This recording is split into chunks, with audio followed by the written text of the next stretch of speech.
ನಮಸ್ಕಾರ ಎಲ್ರಿಗೂ, welcome to KPSC Times. So ನಾವು ಫೋರ್ತ್ ಎಸ್ಸೆ ಡಿಸ್ಕಸ್ ಮಾಡ್ಕೊಳ್ಳೋಣ. ಮೋಸ್ಟ್ ಇಂಪಾರ್ಟೆಂಟ್ ಟಾಪಿಕ್ಕು ಇಂಡಿಯಾ ಮತ್ತು ನೇಬರ್ಸು.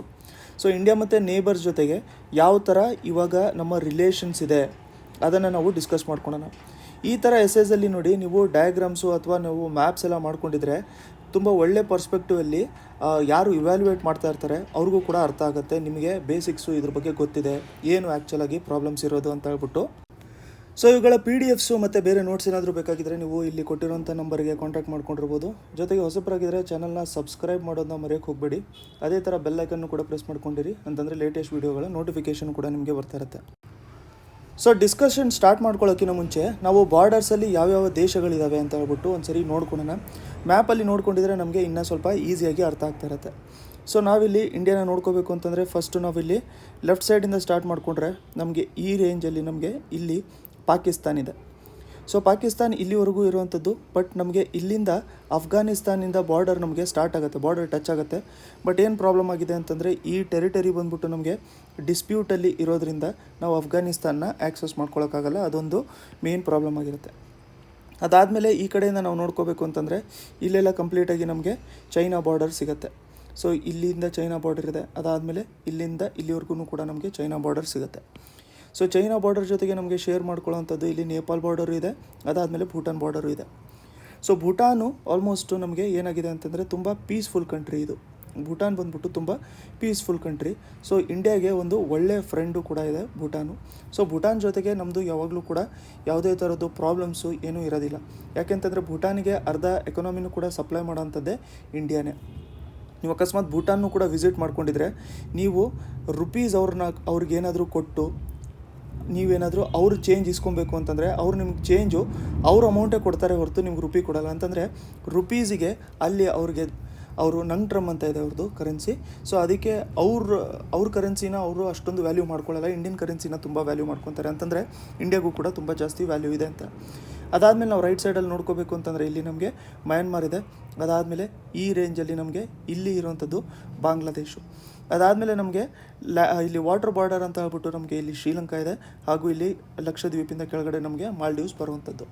ಸೊ ನಮಗೆ ಮೇಜರಾಗಿರುವಂಥ ಕಂಟ್ರೀಸು ಯಾವ್ದ್ಯಾವುದು, ಅದ್ರ ಜೊತೆ ಇರುವಂಥ ಬಾರ್ಡರ್ ಇಶ್ಯೂಸ್ ಏನೇನು ಅದನ್ನು ನಾವು ಇದರಲ್ಲಿ ನೋಡ್ಕೊಂಡಿರೋಣ. ಒಂದು ಸರಿ ನಾವು ಟೆರಿಟೋರಿಯಲ್ ಡಿಸ್ಪ್ಯೂಟ್ಸ್ ಅಂತ ನೋಡ್ಕೋಬೇಕು ಅಂತಂದರೆ ಇಲ್ಲಿ ಮ್ಯಾಪಲ್ಲಿ ನಮಗೆ ಇನ್ನೂ ಸ್ವಲ್ಪ ಈಸಿಯಾಗಿ ಅರ್ಥ ಆಗ್ತಾ ಇರುತ್ತೆ. ಸೊ ನಾವು ಮುಂಚೆನೇ ನೋಡ್ಕೊಂಡಿರೋಂಗೆ ಪಾಕಿಸ್ತಾನ ಇದನ್ನು ಈ ರೇಂಜ್ನ ಆಕ್ಯುಪೈ ಮಾಡ್ಕೊಂಡಿದೆ. ಈ ರೇಂಜ್ನ ಪಾಕಿಸ್ತಾನ ಆಕ್ಯುಪೈ ಮಾಡ್ಕೊಂಡಿದೆ. ಜೊತೆಗೆ ಈ ರೀಜನ್ ಏನಿದೆಯಲ್ಲ, ಇದು ಪಾಕಿಸ್ತಾನ ಆಕ್ಯುಪೈ ಮಾಡ್ಕೊಂಡಿರುವಂಥದ್ದು, ಅದನ್ನು ಚೈನಾಗೆ ಪಾಕಿಸ್ತಾನೇ ಕೊಟ್ಬಿಟ್ಟಿದೆ. ಅದ್ರ ಜೊತೆಗೆ ರೈಟ್ ಸೈಡ್ ಇರುವಂಥದ್ದು ನಮಗೆ ಇಲ್ಲಿ ಚೈನಾ ಈ ಏರಿಯಾನ ಕ್ಲೇಮ್ ಮಾಡ್ಕೊಂಡಿದೆ. ಅಕ್ಸೈ ಚಿನ್ ರೀಜನ್ನ ಚೈನಾ ಕ್ಲೇಮ್ ಮಾಡ್ಕೊಂಡಿದೆ. ಅದ್ರ ಜೊತೆಗೆ ಈ ರೀಜನಲ್ಲೂ ಕೂಡ ನಮಗೆ ಇಲ್ಲಿ ಇದು ಡಿಸ್ಪ್ಯೂಟೆಡ್ ಏರಿಯಾ ಇದೆ. ಅಲ್ಲೂ ಕೂಡ ಇವಾಗ ಪ್ರಾಬ್ಲಮ್ಸು ನಡೀತಾ ಬರ್ತಾನೆ ಇದೆ. ನಾವು ಅದನ್ನು ಇವಾಗಲೂ ಕೂಡ ನ್ಯೂಸಲ್ಲಿ ನೋಡ್ಕೊತಾ ಬರ್ತಾ ಇದ್ದೀವಿ. ಅದ್ರ ಜೊತೆಗೆ ಅರುಣಾಚಲ್ ಪ್ರದೇಶ್ ಏನಿದೆಯಲ್ಲ, ಅದನ್ನು ಕೂಡ ಚೈನಾದವರು ಕ್ಲೇಮ್ ಮಾಡ್ಕೊತಾ ಇದ್ದಾರೆ. ನಾವಿಲ್ಲಿ ಭೂಟಾನ್ ನೋಡ್ಕೋಬೇಕು ಅಂತಂದರೆ ನಾವು ಮುಂಚೆನೇ ನೋಡ್ಕೊಂಡಿರೋಂಗೆ ತುಂಬಾ ಪೀಸ್ಫುಲ್ ಕಂಟ್ರಿ, ನಮ್ಮದು ಅದ್ರ ಬಗ್ಗೆ ಏನೂ ಪ್ರಾಬ್ಲಮ್ಸ್ ಇಲ್ಲ. ಬಟ್ ನೇಪಾಳ ಜೊತೆಗೆ ನಮ್ಮ ರಿಲೇಷನ್ಸು ಕೂಡ ತುಂಬ ಚೆನ್ನಾಗಿದ್ದಿದ್ದು 2017 ಆದಮೇಲೆ ಸ್ವಲ್ಪ ಚೇಂಜ್ ಆಗ್ತಾ ಬರ್ತಾ ಇದೆ. ಏನು ಇಶ್ಯೂ, ಏನು ಪ್ರಾಬ್ಲಮ್ ಇರುವಂಥದ್ದು ಅದನ್ನು ಕೂಡ ನಾವು ನೋಡ್ಕೊಳ್ಳೋಣ. ಸೊ ಎಲ್ಲ ಕಂಟ್ರಿಯ ಪರ್ಸ್ಪೆಕ್ಟಿವಲ್ಲಿ ನಾವು ನೋಡ್ಕೊಳ್ಳೋಣ ಏನೇನು ಪ್ರಾಬ್ಲಮ್ಸ್ ಆಗ್ತದೆ ಮತ್ತು ಏನೇನು ನಾವು ಮಾಡ್ಕೋಬೋದು ಅಂತ. ಇನ್ನೊಂದು ಸರಿ ಮ್ಯಾಪಲ್ಲಿ ರಿವೈಸ್ ಮಾಡ್ಕೊಳ್ಳೋಣ. ಇಲ್ಲಿ ನೋಡಿ, India's border dispute with neighbours ಅಂತ ಹೇಳ್ಬಿಟ್ಟು. ಸೊ ನಾವಿಲ್ಲಿ ಲೆಫ್ಟ್ ಸೈಡಿಂದ ಬರೋಣ. ಇಲ್ಲಿ ನೋಡಿದ್ರೆ ನಮಗೆ ಸಿಯಾಚಿನ್ ಗ್ಲೇಷಿಯರ್ ಇದೆ. ಇದ್ರ ಬಗ್ಗೆ ನಾವು ಇವಾಗಲೇ ನೋಡ್ಕೊಂಡಿದ್ದೀವಿ. ಆ ರೀಜನ್ನ ಇವಾಗಲೇ ನಮಗೆ ಪಾಕಿಸ್ತಾನ ಬಂದ್ಬಿಟ್ಟು ಚೈನಾಗೆ ಕೊಟ್ಬಿಟ್ಟಿದೆ. ಅದಾದಮೇಲೆ ಇಲ್ಲಿ ಅಕ್ಸೈ ಚಿನ್ ಇರುವಂಥ ರೀಜನ್ನು, ಈ ರೀಜನ್ನು ಕೂಡ ಏನು ಚೈನಾ ಅದರ ಪಾರ್ಟಿ ಅಂತ ಹೇಳ್ಬಿಟ್ಟು ಕನ್ಸಿಡರ್ ಮಾಡ್ಕೊತಾ ಇರುತ್ತೆ. ಅದಾದಮೇಲೆ ಇಲ್ಲಿ ಬೇರೆ ರೀಜನ್ಸ್ಗಳೆಲ್ಲ ಏನಿದಾವಲ್ಲ ಅವನ್ನೆಲ್ಲ ಇಂಡಿಯಾ ಕಂಟ್ರೋಲ್ ಮಾಡ್ಕೊತಾ ಇದೆ. ಬಟ್ ಅದನ್ನು ಕೂಡ ಚೈನಾ ಕ್ಲೇಮ್ ಮಾಡ್ಕೊತಾ ಇದೆ ಅಂತ ಹೇಳ್ಬಿಟ್ಟು ನಮಗೆ ಗೊತ್ತಿದೆ. ಅದಾದಮೇಲೆ ಇಲ್ಲಿ ಅರುಣಾಚಲ್ ಪ್ರದೇಶ್, ಇಲ್ಲಿ ಇಲ್ಲಿ ಸ್ವಲ್ಪ ಲೈಟ್ ಯೆಲ್ಲೋದಲ್ಲಿ ಇರುವಂಥದ್ದು, ಇದನ್ನು ಈ ಇಂಡಿಯಾ ನೋಡ್ಕೊತಾ ಇರೋವಂಥದ್ದು, ಅಥವಾ ಅಂದರೆ ಇಂಡಿಯಾದೇ ಪಾರ್ಟ್ ಇರುವಂಥದ್ದು. ಬಟ್ ಅದನ್ನು ಸೌತ್ ಟಿಬೆಟಿಂದು ಪಾರ್ಟ್ ಅಂತ ಹೇಳ್ಬಿಟ್ಟು ಚೈನಾ ಅದನ್ನು ಕ್ಲೇಮ್ ಮಾಡ್ಕೊತಾ ಇದೆ. ಅದಾದಮೇಲೆ ಈ ಬಾರ್ಡರಲ್ಲೂ ಕೂಡ ನಮಗೆ ಭೂಟಾನ್ ಜೊತೆಗೆ ಟೆನ್ಷನ್ಸ್ ನೋಡೋಕ್ಕೆ ಸಿಗುತ್ತೆ. ಭೂಟಾನ್ ಜೊತೆಗೆ ಅಂತಂದರೆ ಚೈನಾ ಬಂದ್ಬಿಟ್ಟು ಇಲ್ಲಿ ದೋಕ್ಲಾಮ್ ಇಶ್ಯೂನು ಕೂಡ ಮಾಡ್ಕೊಂಡಿದ್ದಿತ್ತಲ್ಲ. ಬಟ್ ಅದರ ಪ್ರಕಾರ ನಮಗೆ ಭೂಟಾನು ಇಂಡಿಯಾಗೆ ಸಪೋರ್ಟ್ ಮಾಡ್ತಾ ಇರುತ್ತೆ. ಯಾಕಂತಂದರೆ ಅಲ್ಲಿ ಏನಾದ್ರು ಪ್ರಾಬ್ಲಮ್ ಆಗ್ತಾಯಿದ್ರೆ ಭೂಟಾನ್ ಬಂದ್ಬಿಟ್ಟು ಇಂಡಿಯಾಗೆ ಹೇಳೋವಂಥದ್ದು. ಬಟ್ ಅಂದ್ರೂ ಕೂಡ ಚೈನಾ ಸ್ವಲ್ಪ ಪ್ರಾಬ್ಲಮ್ಸ್ನ ನಮಗೆ ಕ್ರಿಯೇಟ್ ಮಾಡ್ತಾಯಿದೆ. ನೀವು ಇಂಟರ್ನ್ಯಾಷನಲ್ ರಿಲೇಷನ್ಸ್ ಅಂತ ಹೇಳಿ ಬರಿತಾ ಇರ್ಬೇಕಾರೆ, ಇಂಟರ್ನ್ಯಾಷನಲ್ ರಿಲೇಷನ್ ಮೇಲೆ ನಮಗೆ ಬಾರ್ಡರ್ ಡಿಸ್ಪ್ಯೂಟ್ ಮೇಲೆ ನೀವು ಎಸ್ಸೆ ಬರಿತಾ ಇರ್ಬೇಕಾರೆ ಜಾಸ್ತಿ ಫೋಕಸ್ಸು ಎಲ್ಲ ಕಂಟ್ರಿ ಮೇಲೆ ಕೊಟ್ಟಿರಬೇಕು. ಚೈನಾ ಮೇಲೆ ನಾವು ಫೋಕಸ್ ಮಾಡ್ಕೊಳ್ಳೋ ಹಾಗಿಲ್ಲ. ಯಾಕೆ ಅಂತಂದರೆ ನಾವು ಈಕ್ವಲ್ ಆಗಿ ಬೇರೆ ದೇಶದ ಜೊತೆನೂ ಕೂಡ ಬಾರ್ಡರ್ನ ಶೇರ್ ಮಾಡ್ಕೊತೀವಲ್ಲ, ಸೊ ಅದಕ್ಕೆ ನೀವು ಬರೀ ಚೈನಾ ಫೋಕಸ್ ಮಾಡ್ಕೊಂಡಷ್ಟೇ ಬರೆಯೋ ಹಾಗಿಲ್ಲ, ಬೇರೆ ದೇಶದ ಮೇಲೂ ಕೂಡ ಈಕ್ವಲಿ ಫೋಕಸ್ ಮಾಡ್ಕೊಂಡಿರಬೇಕು. ಬಟ್ ಚೈನಾ ಪರ್ಸ್ಪೆಕ್ಟಿವ್ನ ಬರಿಬೇಕು. ಯಾಕೆ ಚೈನಾ ಪರ್ಸ್ಪೆಕ್ಟಿವ್ ಬರಿಬೇಕು ಅಂತಂದರೆ, ಇವಾಗ ನಾವು ಏಷ್ಯಾ ಅಂತ ಹೇಳ್ಬಿಟ್ಟು ತೊಗೊಂಡ್ರೆ, ಏಷ್ಯಾದಲ್ಲಿ 2 ಮೇನ್ ಪ್ಲೇಯರ್ಸ್ ಬಂದ್ಬಿಟ್ಟು ನಮಗೆ ಇಂಡಿಯಾ ಮತ್ತು ಚೈನಾ ಆಗಿದೆ. ಮುಂಚೆ ಜಪಾನು ಕೂಡ ಇತ್ತು, ಬಟ್ ಜಪಾನು ಇಂಡಿಯಾದು ಒಂದು ಒಳ್ಳೆ ಫ್ರೆಂಡ್ ಆಗಿರೋದ್ರಿಂದ ನಮಗೆ ಆ್ಯಕ್ಚುಲಾಗಿ ನಾವು ನೋಡ್ಕೋಬೇಕು ಅಂತಂದರೆ ಚೈನಾ ಮತ್ತು ಇಂಡಿಯಾನೇ ಇರೋವಂಥದ್ದು. ಕೆಲವೊಂದು ದೇಶಗಳು ಅಂತಂದರೆ ಮೇಜರ್ ನೇಷನ್, ಎಕ್ಸಾಂಪಲ್ USA ಬಂದ್ಬಿಟ್ಟು ಇಂಡಿಯಾಗೆ ಸಪೋರ್ಟ್ ಮಾಡುತ್ತೆ. ಯಾಕಂತಂದರೆ ಚೈನಾ ಬಂದ್ಬಿಟ್ಟು ಸೂಪರ್ ಪವರ್ ಆಗಬೇಕು ಅಂತ ಚೈನಾ ಕೂಡ ಎಫರ್ಟ್ ಮಾಡ್ತಾಯಿದೆ. ಬಟ್ ಇವಾಗಲೇ USA ಸೂಪರ್ ಪವರ್ ಇರೋದ್ರಿಂದ ಇವರ ಚೈನಾ ಪವರ್ನ ಕಮ್ಮಿ ಮಾಡ್ಕೋಬೇಕು ಅಂತ USA ಇಂಡಿಯಾಗೂ ಕೂಡ ಸಪೋರ್ಟ್ ಮಾಡ್ತಾ ಇರುತ್ತೆ. ಸೊ ಇದ್ರ ಬಗ್ಗೆ ಡೀಟೇಲ್ ಆಗಿ ನಾವು ಇವಾಗ ನೋಡಿಕೊಂಡು ಹೋಗ್ತಾ ಇರೋಣ. ಇಂಡಿಯಾ ಮತ್ತು ನೇಬರ್ಹುಡ್ನ ನಾವು ನೋಡ್ಕೋಬೇಕು ಅಂತಂದರೆ, ಸಾರ್ಕ್ ದೇಶಗಳಲ್ಲಿ ಇರುವಂಥ ದೇಶಗಳೆಲ್ಲದೂ ಕೂಡ ನಮಗೆ ಫ್ರೆಂಡ್ಲಿ ನೇಬರ್ಸ್ ಇರುವಂಥದ್ದು. ಫ್ರೆಂಡ್ಲಿ ಅಂತ ಹೇಳೋಕ್ಕಾಗಲ್ಲ, ಬಟ್ ನೇಬರ್ಸು. ಎಕ್ಸಾಂಪಲು ಅಫ್ಘಾನಿಸ್ತಾನ್ ಜೊತೆ ನಮ್ಮ ರಿಲೇಷನ್ ಚೆನ್ನಾಗಿದೆ. ಬಾಂಗ್ಲಾದೇಶು, ಭೂಟಾನು, ನೇಪಾಳು, ಮಾಲ್ಡೀವ್ಸು, ಪಾಕಿಸ್ತಾನ್ ಮತ್ತು ಶ್ರೀಲಂಕಾ ಇವೆಲ್ಲದೂ ಕೂಡ ಸಾರ್ಕ್ ಕಂಟ್ರೀಸ್ಗಳೆಲ್ಲ ಆಗಿರೋದ್ರಿಂದ, south Asian association for regional cooperation ಆಗಿರೋದ್ರಿಂದ ನಮ್ಮ ನೇಬರ್ಸು ಕೂಡ ಆಗಿದ್ದಾವೆ ಈ ದೇಶಗಳು. ಸೊ ಅದಕ್ಕೋಸ್ಕರ ನಮಗೆ ಈ ರೀಜನಲ್ಲಿ ನಮ್ಮದು ಹೋಲ್ಡ್ ಯಾವ ಥರ ಇದೆ ಅಂತ ನಾವು ನೋಡ್ಕೋಬೇಕು ಅಂತಂದರೆ, ನಮ್ಮ ರಿಲೇಷನ್ ಈ ದೇಶಗಳ ಜೊತೆಗೆ ಯಾವ ಥರ ಇದೆ ಅಂತ ಹೇಳ್ಬಿಟ್ಟು ನಾವು ತಿಳ್ಕೊಂಡಿರಬೇಕು. ಬಟ್ ಸಾರ್ಕ್ ಇನ್ಸ್ಟಿಟ್ಯೂಷನಿನ ಪ್ರಾಬ್ಲಮ್ ಏನು ಅಂತಂದರೆ, ಅದರಲ್ಲಿ ತುಂಬಾ ಜಾಸ್ತಿ ಕಾಂಟ್ರಡಿಕ್ಷನ್ಸ್ಗಳಿದ್ದಾವೆ. ಅಂತಂದರೆ ಇವಾಗ ಸಾರ್ಕಲ್ಲಿ ನಮಗೆ ಪಾಕಿಸ್ತಾನ ಕೂಡ ಪಾರ್ಟ್ ಇರೋದ್ರಿಂದ ಏನಾಗುತ್ತೆ ಅಂತಂದರೆ, ಪಾಕಿಸ್ತಾನ ಮತ್ತು ಇಂಡಿಯಾ ಮಧ್ಯದಲ್ಲಿ ತುಂಬ ಡಿಫ್ರೆನ್ಸ್ ಇರುತ್ತೆ. ಸೊ ಅದಕ್ಕೆ ಏನಾಗುತ್ತೆ, ಎಲ್ಲರೂ ಕೂಡ ಇಂಡಿಯಾಗೆ ಸಪೋರ್ಟ್ ಮಾಡ್ತಾರೆ, ಪಾಕಿಸ್ತಾನ ಇಂಡಿಯಾಗೆ ಸಪೋರ್ಟ್ ಮಾಡ್ಕೊಳ್ಳೋಕ್ಕಾಗಲ್ಲ. ಸೊ ಅದಕ್ಕೆ ಆಗುವಂಥದ್ದು ಏನು ನಮ್ಮಲ್ಲಿ ಕೊಲಾಬ್ರೇಷನ್ಸ್ಗಳಿರ್ತವೆ ಅವೆಲ್ಲದೂ ಕೂಡ ಸ್ಟಾಪ್ ಆಗ್ತಾ ಇರುತ್ತೆ. ಸೊ ಅದಕ್ಕೆ ಸಾರ್ಕ್ ಅಷ್ಟೊಂದು ಸಕ್ಸಸ್ಫುಲ್ ಇನ್ಸ್ಟಿಟ್ಯೂಷನ್ ಅಲ್ಲ, ಅದನ್ನು ನಾವು ವಾಪಸ್ಸು ರಿವೈವ್ ಮಾಡ್ಕೋಬೇಕು. ಅದ್ರ ಜೊತೆಗೆ ನಾವು ನೋಡ್ಕೋಬೇಕು ಅಂತಂದರೆ, ಈ ರೀಜನಲ್ಲಿ ಮುಂಚೆಯಿಂದನೂ ಕೂಡ ಲಿಬ್ರಲ್ ಮೂವ್ಮೆಂಟ್ಸು ನೋಡ್ಕೊಂಡಿದ್ದೀವಿ. ಅದಾದಮೇಲೆ ಮಿಲಿಟ್ರಿ ಡಿಕ್ಟೇಟರ್ಶಿಪ್ ಆಗಿರ್ಬೋದು, ಅದಾದಮೇಲೆ ನ್ಯೂಕ್ಲಿಯರ್ ರೈವಲ್ರಿ, ರಿಲಿಜಿಯಸ್ ಫಂಡಮೆಂಟಲಿಸಮು, ಇನ್ಸರ್ಜೆನ್ಸೀಸು, ಟೆರರಿಸಮು, ಹ್ಯೂಮನ್ ಟ್ರಾಫಿಕಿಂಗು ಇವೆಲ್ಲದೂ ಕೂಡ ನಾವು ನೋಡ್ಕೊಂಡಿದ್ದೀವಿ. ಸೊ ಇನ್ನೊಂದು ಮೋಸ್ಟ್ ಇಂಪಾರ್ಟೆಂಟ್ ಪಾಯಿಂಟ್ ಹೇಳೋದು ಮರ್ತೋಗ್ಬಿಟ್ಟೆ ನಾನು. ಸೊ ಇಲ್ಲಿ ಫಸ್ಟು ಇಂಟ್ರೊಡಕ್ಷನ್ ಏನಿದೆಯಲ್ಲ, ಈ ಇಂಟ್ರೊಡಕ್ಷನ್ನ ನಾನು ಮಿನಿಸ್ಟ್ರಿ ಆಫ್ ಎಕ್ಸ್ಟರ್ನಲ್ ಅಫೇರ್ಸು ಅವ್ರ ವೆಬ್ಸೈಟಿಂದನೇ ತೊಗೊಂಡಿರೋಂಥದ್ದು. ಸೊ ಅದಕ್ಕೆ ಇದನ್ನೇ ನೀವು ಒಂದು ಸ್ವಲ್ಪ ನೋಡಿಕೊಂಡು ಇದನ್ನೇ ನೀವು ಯೂಸ್ ಮಾಡ್ಕೊಳ್ಳೋಕ್ಕೆ ಟ್ರೈ ಮಾಡ್ಕೊಂಡಿರಿ. ಯಾಕಂತಂದರೆ ಗೌರ್ಮೆಂಟ್ದೇ ಡಾಕ್ಯುಮೆಂಟ್ ಆಗಿರೋದ್ರಿಂದ ಸೊ ಅದ್ರ ಮೇಲೆ ಫೋಕಸ್ಸು ಕೂಡ ತುಂಬ ಜಾಸ್ತಿ ಇರುತ್ತೆ. ಅದ್ರ ಜೊತೆಗೆ ಮಾರ್ಕ್ಸು ಕೂಡ ತುಂಬ ಚೆನ್ನಾಗಿ ಪ್ರೊವೈಡ್ ಮಾಡ್ತಾರೆ ಇದರಲ್ಲಿ. ಸೊ ಅದಕ್ಕೆ ಇವಾಗ ಕೊಲೋನಿಯಲ್ ಮೂಮೆಂಟು ಅಥವಾ ಕೊಲೋನಿಯಲ್ ಪೀರಿಯಡ್ ಇರೋದ್ರಿಂದನೂ ಇರಬೇಕಾದ್ರಿಂದ್ರೂ ಕೂಡ ಏನಾಗಿದೆ ಅಂತಂದರೆ, ಇದರಲ್ಲಿ ಪ್ರಾಬ್ಲಮ್ಸು ಚಾಲೆಂಜಸ್ಸು ತುಂಬ ಜಾಸ್ತಿ ನಾವು ನೋಡ್ಕೊಂಡಿದ್ದೀವಿ. ಇಲ್ಲಿರುವಂಥ ಪಾಯಿಂಟ್ಸ್ನೆಲ್ಲನೂ ಕೂಡ ನೀವು ಮೆನ್ಷನ್ ಮಾಡ್ಕೊಂಡಿರ್ಬೋದು. ಬಟ್ ಇಂಡಿಯಾ ಪರ್ಸ್ಪೆಕ್ಟಿವ್ ನಾವು ನೋಡ್ಕೋಬೇಕು ಅಂತಂದರೆ, ಡೆಮೋಕ್ರಸಿ ಮತ್ತು ರೂಲ್ ಆಫ್ ಲಾ ಇವೆರಡೇ ಮೇನ್ ಫೋಕಸ್ ಇರೋವಂಥದ್ದು ನಮ್ಮಲ್ಲಿ ಪೊಲಿಟಿಕಲ್ ಗವರ್ನೆನ್ಸಿಂದು. ಇದನ್ನು ಯಾಕೆ ಹೇಳಬೇಕು, ಇದಕ್ಕೆ ನೀವು ಅಪೋಸು ಕೂಡ ಮಾಡ್ಕೊಂಡಿರ್ಬೋದು. ಬಟ್ ಎಕ್ಸಾಂಪಲ್ ನಾವು ನೋಡ್ಕೋಬೇಕು ಅಂತಂದರೆ, ಈಗ ಇಂಡಿಯಾದಲ್ಲಿ ಗೌರ್ಮೆಂಟ್ ಏನೇ ಸ್ಟೆಪ್ ತೊಗೊಂಡ್ರೂ ಕೂಡ ಅದಕ್ಕೆ ಕ್ರಿಟಿಸಿಸಮ್ಮು ಈಕ್ವಲ್ ಆಗೇ ಬರ್ತಾ ಇರುತ್ತೆ. ಅದು ಅಕಸ್ಮಾತ್ ಏನಾದರೂ ಒಳ್ಳೆ ಪರ್ಪಸ್ಸಿಗೋಸ್ಕರ ಫೋಕಸ್ ಆಗಿದ್ರೂ ಕೂಡ ಕ್ರಿಟಿಸಿಸಮ್ಮು ತುಂಬ ಜಾಸ್ತಿ ಬರ್ತಾ ಇರುತ್ತೆ. ಯೂಶ್ವಲಾಗಿ ಎಲ್ಲ ಗೌರ್ಮೆಂಟು ಕೂಡ ಒಳ್ಳೆ ಪರ್ಪಸ್ಗೋಸ್ಕರನೇ ಫೋಕಸ್ ಮಾಡ್ಕೊತಾ ಇರ್ತಾರೆ. ಅದರಲ್ಲಿ ಕೆಲವೊಂದು ನಾವು ಮಿಸ್ನಾಮಿಲಿಟೀಸು ಕೂಡ ನೋಡ್ಕೊತಾ ಇರ್ತೀವಿ. ಬಟ್ ಫೋಕಸ್ಸು ಬ್ರಾಡಾಗಿ ನೋಡ್ಕೋಬೇಕು ಅಂತಂದರೆ ಒಳ್ಳೆಯದಕ್ಕೆ ಆಗಿರುತ್ತೆ. ಸೊ ಈಗ ಈ ಥರ ಇದ್ರೂ ಕೂಡ ಕ್ರಿಟಿಸಿಸಮ್ ತುಂಬ ಜಾಸ್ತಿ ಇರುತ್ತೆ. ಗೌರ್ಮೆಂಟ್ ಅಗೇನ್ಸ್ಟು ಕೂಡ ನಮಗೆ ಡಾಕ್ಯುಮೆಂಟ್ಸ್ ಬರುತ್ತೆ, ಆಪೋಸಿಷನು ಕೂಡ ಗೌರ್ಮೆಂಟ್ ಅಗೇನ್ಸ್ಟು ಮಾತಾಡ್ತಾ ಇರ್ತಾರೆ. ಬಟ್ ಸಿಮಿಲರ್ ಪರ್ಸ್ಪೆಕ್ಟಿವ್ ನಾವು ಚೈನಾದಲ್ಲಿ ನೋಡ್ಕೊಳ್ಳೋಕ್ಕಾಗಲ್ಲ. ಸೊ ಚೈನಾದಲ್ಲಿ ಯಾರು ಕೂಡ ಗೌರ್ಮೆಂಟ್ಗೆ ಅಗೇನ್ಸ್ಟಾಗಿ ಮಾತಾಡೋ ಹಾಗಿಲ್ಲ. ಯಾಕಂತಂದರೆ ಕಮ್ಯುನಿಸ್ಟ್ ಗೌರ್ಮೆಂಟ್ ಇದೆ ಅಲ್ಲಿ. ಯಾರ್ಯಾರಾದ್ರೂ ಆ ಥರ ಮಾತಾಡಿದರೆ ಅವ್ರನ್ನೂ ಕೂಡ ಪನಿಷ್ ಮಾಡ್ಕೊಂಡಿರ್ತಾರೆ. ಅಂತಂದರೆ ಡೆಮೋಕ್ರಸಿಯಲ್ಲಿ ಇರೋಂಥ ಎಲ್ಲ ದೇಶಗಳಲ್ಲೂ ಕೂಡ ಡೆಮೋಕ್ರಸಿ ಇಲ್ಲ. ಇವಾಗ ಎಕ್ಸಾಂಪಲ್ ನಾವು ಪಾಕಿಸ್ತಾನೇ ನೋಡ್ಕೋಬೇಕು ಅಂತಂದರೆ, ಪಾಕಿಸ್ತಾನ್ಗೆ ನಾವೇನಂತ ಕರಿತೀವಿ, ಇಸ್ಲಾಮಿಕ್ ರಿಪಬ್ಲಿಕ್ ಅಂತ ಹೇಳ್ಬಿಟ್ಟು ಕರಿತೀವಿ. ಅಂತಂದರೆ ಒಂದು ರಿಲಿಜನ್ ಮೇಲೆ ಬೇಸ್ ಆಗಿರೋಂಥ ಇನ್ಸ್ಟಿಟ್ಯೂಷನು ಅಥವಾ ಒಂದು ರಿಲಿಜನ್ ಮೇಲೆ ಬೇಸ್ ಆಗಿರೋಂಥ ಸ್ಟೇಟು ಅಂತ ಹೇಳ್ಬಿಟ್ಟು ನಾವು ಕರಿಬೋದು ಪಾಕಿಸ್ತಾನಿಗೆ. ಬಟ್ ನಾವು ಇಂಡಿಯಾನ ಆ ಥರ ಕರೆಯೋಕ್ಕಾಗಲ್ಲ. ಯಾಕಂತಂದರೆ ಇಂಡಿಯಾ ಬಂದ್ಬಿಟ್ಟು ರಿಪಬ್ಲಿಕ್ಕು. ಸೊ ಇಂಡಿಯಾ ಬಂದ್ಬಿಟ್ಟು ನಮಗೆ ರಿಪಬ್ಲಿಕ್ ಕಂಟ್ರಿ ಆಗಿರುತ್ತೆ. ರಿಪಬ್ಲಿಕ್ ಜೊತೆಗೆ ನಾವು ಸೆಕ್ಯುಲರು ಕೂಡ, ಅಂತಂದರೆ ಇಲ್ಲಿ ಎಲ್ಲ ರಿಲಿಜನ್ ಅವರು ಕೂಡ ಪಾರ್ಟಿಸಿಪೇಟ್ ಮಾಡ್ಕೊತಾ ಇರ್ತಾರೆ. ಅದಕ್ಕೆ ನಮ್ಮಲ್ಲಿ ಡೆಮೋಕ್ರಸಿ ಮತ್ತು ರೂಲ್ ಆಫ್ ಲಾ ಇರೋವಂಥದ್ದು ಅಂತ ಹೇಳ್ಬಿಟ್ಟು ಹೇಳ್ತೀವಿ. ಸೊ ಇವೆಲ್ಲ ಇರೋದ್ರಿಂದ ಮೋಸ್ಟ್ ಸ್ಟೇಬಲ್ ಕಂಟ್ರಿ ಅಂತ ಹೇಳ್ಬಿಟ್ಟು ನಾವು ಕರಿಬೋದು ನಮ್ಮ ರೀಜನಲ್ಲಿ ಇಂಡಿಯಾನ. ಸೊ ಇಂಡಿಯಾದು ಕೂಡ ಏನಿರುತ್ತೆ ಒಂದು ಮೇನ್ ಫೋಕಸ್ ಅಂತಂದರೆ ಇಂಡಿಯಾದು ಪ್ರೈಡು ಅನ್ಫಾರ್ಚುನೇಟ್ ಆಗಿ ಏನಾಗಿದೆ ಅಂತಂದರೆ ನೇಬರ್ಸ್ದು ಎನ್ವಿ ಆಗಿರುತ್ತೆ. ಅಂತಂದರೆ ಇಂಡಿಯಾ ಯಾವ ಥರ ಗ್ರೋ ಆಗ್ತಾ ಇರುತ್ತೆ ಅದೇ ಥರ ನೇಬರ್ಸ್ಗೂ ಕೂಡ ಒಂದು ಸ್ವಲ್ಪ ಪ್ರಾಬ್ಲಮ್ಮು ಆಗ್ತಾ ಇರುತ್ತೆ. ಇದನ್ನು ನಾವು ನೋಡ್ಕೊಂಡಿದ್ದೀವಿ. ಇದನ್ನು ನಾವು ಇವಾಗ ಫರ್ದರು ಪ್ರತಿಯೊಂದು ಕಂಟ್ರಿ ಜೊತೆಗೆ ಡಿಸ್ಕಸ್ ಮಾಡ್ಕೊತೀವಲ್ಲ ಆವಾಗ ನಿಮಗೆ ಇದರಲ್ಲಿ ಡಿಫ್ರೆನ್ಸ್ ಏನಿದೆ ಅಂತ ಹೇಳ್ಬಿಟ್ಟು ಗೊತ್ತಾಗುತ್ತೆ. ಫಸ್ಟ್ ನಾವು ನೇಪಾಳಿಂದ ಸ್ಟಾರ್ಟ್ ಮಾಡ್ಕೊಳೋಣ. ಇಂಡಿಯಾ ನೇಪಾಳ ಅಂತ ನಾವು ನೋಡ್ಕೋಬೇಕು ಅಂತಂದರೆ 2017 ಎಲೆಕ್ಷನ್ಸ್ ಆಗಿತ್ತು ನೇಪಾಳಲ್ಲಿ ಎಲೆಕ್ಷನ್ ಆದಾಗ 2 ಮೇಜರ್ ಪಾರ್ಟೀಸ್ ಇತ್ತು, ಎರಡೂ ಕೂಡ ಕಮ್ಯುನಿಸ್ಟ್ ಪಾರ್ಟೀಸ್. ಸೊ ಎರಡೂ ಕೂಡ ಕಮ್ಯುನಿಸ್ಟ್ ಪಾರ್ಟೀಸು. ಇದರಲ್ಲಿ 2 ಮೇಜರು ಫ್ಯಾಕ್ಷನ್ಸ್ ಇತ್ತು. ಒಂದು ಫ್ಯಾಕ್ಷನ್ ಬಂದ್ಬಿಟ್ಟು ಮಾವೋಯಿಸ್ಟು ಐಡೆಂಟಿಟಿ ಅಥವಾ ಮಾವೋಯಿಸ್ಟು ರಿಲೇಟೆಡ್ ಐಡಿಯಾಲಜಿನ ಕ್ಯಾರಿ ಮಾಡ್ಕೊಳ್ಳೋಂಥದ್ದು. ಇನ್ನೊಂದು ಬಂದ್ಬಿಟ್ಟು ಮಾರ್ಕ್ಸಿಸ್ಟ್ ಲೆನಿನಿಸ್ಟ್ ಐಡಿಯಾಲಜಿ. ಸೊ ಇವಾಗ ಮಾವೋಯಿಸ್ಟ್ ಗ್ರೂಪ್ ಏನಿದೆಯಲ್ಲ ಅದರ ಹೆಡ್ ಬಂದ್ಬಿಟ್ಟು ನಮಗೆ ಪ್ರಚಂಡ ಆಗಿದ್ದರು. ಸೊ ಮೇನ್ ಹೆಡ್ ಬಂದ್ಬಿಟ್ಟು ಅಲ್ಲಿ ಪ್ರಚಂಡ ಆಗಿದ್ದರು. ಅದಾದಮೇಲೆ ಮಾಧವ್ ಕುಮಾರ್ ಇದ್ದರು, ಬಟ್ ಮೇನಲ್ಲಿ ನಾವು ಪ್ರಚಂಡ ಅಂತ ಹೇಳ್ಬಿಟ್ಟು ಕರಿಬೋದು. ಇನ್ನೊಂದು ಬಂದ್ಬಿಟ್ಟು ನಮಗೆ KPS ಓಲಿ ಅಂತ, KP ಶರ್ಮಾ ಓಲಿ ಅಂತ ಹೇಳ್ಬಿಟ್ಟು ಅವರು ಮಾರ್ಕ್ಸಿಸ್ಟಿಂದು ಲೀಡು ಮಾಡ್ಕೊತಾ ಇದ್ರು. ಸೊ ಇವಾಗ ಏನು ಡಿಸಿಷನ್ ತೊಗೊಂಡಿದ್ರು ಅಂತಂದರೆ ಅವರು 2.5 ವರ್ಷ ಬಂದ್ಬಿಟ್ಟು ನಮಗೆ KPS ಓಲಿ ಅವರು ಇಲ್ಲಿ ರೂಲ್ ಮಾಡ್ಕೊತಾ ಇರ್ತಾರೆ, ಪ್ರೈಮ್ ಮಿನಿಸ್ಟರ್ ಆಗಿರ್ತಾರೆ. 2.5 ವರ್ಷ ಆದಮೇಲೆ ಅವರು ಅದನ್ನು ಹ್ಯಾಂಡ್ ಓವರ್ ಮಾಡ್ಕೊತಾರೆ. ಯಾರಿಗೆ?